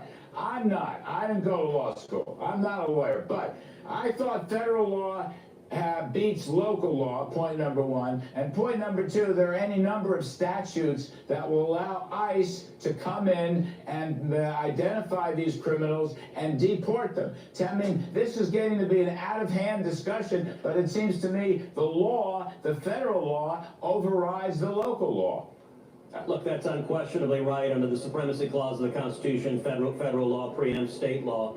But more fundamentally, look, what's happened to the Democrats in the past few years is they've gotten radical and extreme on the border. Under Joe Biden and Kamala Harris, we saw an open border, 12 million illegal immigrants invading this country, the worst illegal immigration in our nation's history. That is going to end, and it's going to end on January 20th. And we're going to secure the border, and it's not going to take a year, it's not going to take 6 months. I believe we will do it in January and February of next year. And you are right that you have blue state governors and mayors that they're acting like Bull Connor. They're just engaged in open defiance. They looked at election day and they didn't hear a word from the American people. They still embrace open borders, and they still don't care about releasing murderers and rapists and child molesters that jeopardize the safety of everyone's families. Now, the good news, as you said, is federal law enforcement has the authority to go in and arrest the criminals, even if Gavin Newsom decides that he wants to bear hug every murderer in California. That's not going to stop federal agents from arresting criminals and deporting criminals. Don't you think I'm pretty So good? let me I get never this went to straight. law school. Let me get this straight with Ted Cruz. All right, he wants to get rid of the illegal immigrants, but he wants to make sure that crypto is unregulated and it just goes, sky high. To have a country, you got to control your borders and your currency, Ted. All right. Well, I'm not a lawyer. My grasp of the Constitution. You've got, Larry, have you thought about becoming Attorney General? I'm going to have to say. All right. This is going to be the end of my transmission. For the ones that did participate in listening on X, thank you very much. The next time I do this and you're listening on X, you can just raise your hand and I'll take your calls, but we're going to end the transmission now. This was experimental, so there was a little bit of a hiccup to it, but going forward, there's going to be a live stream on the large channel, and on the smaller channel on YouTube, there will be a live stream with the dashboard showing the actual market, showing oil, the equity market, the currency market, and some of the news that's popping up through the Dow Jones. So, hopefully, things weren't too bad with this experimental live stream on 2 channels with the dashboard. And the ones that have participated in the chat and listening, thank you very much. I greatly appreciate it. Please help support my work by making sure you subscribe to the 4 channels on YouTube, Brighteon, Bitchute, and Rumble. The links are in the description of the videos. Also, if you can, please go to my store, the-studio-reykjavik.com. The link is in the description of this video, and take a look at the supplements that I offer and listen to my advice and follow the protocols to boost up your health. It works. It's something that I do every day. Thank you for listening.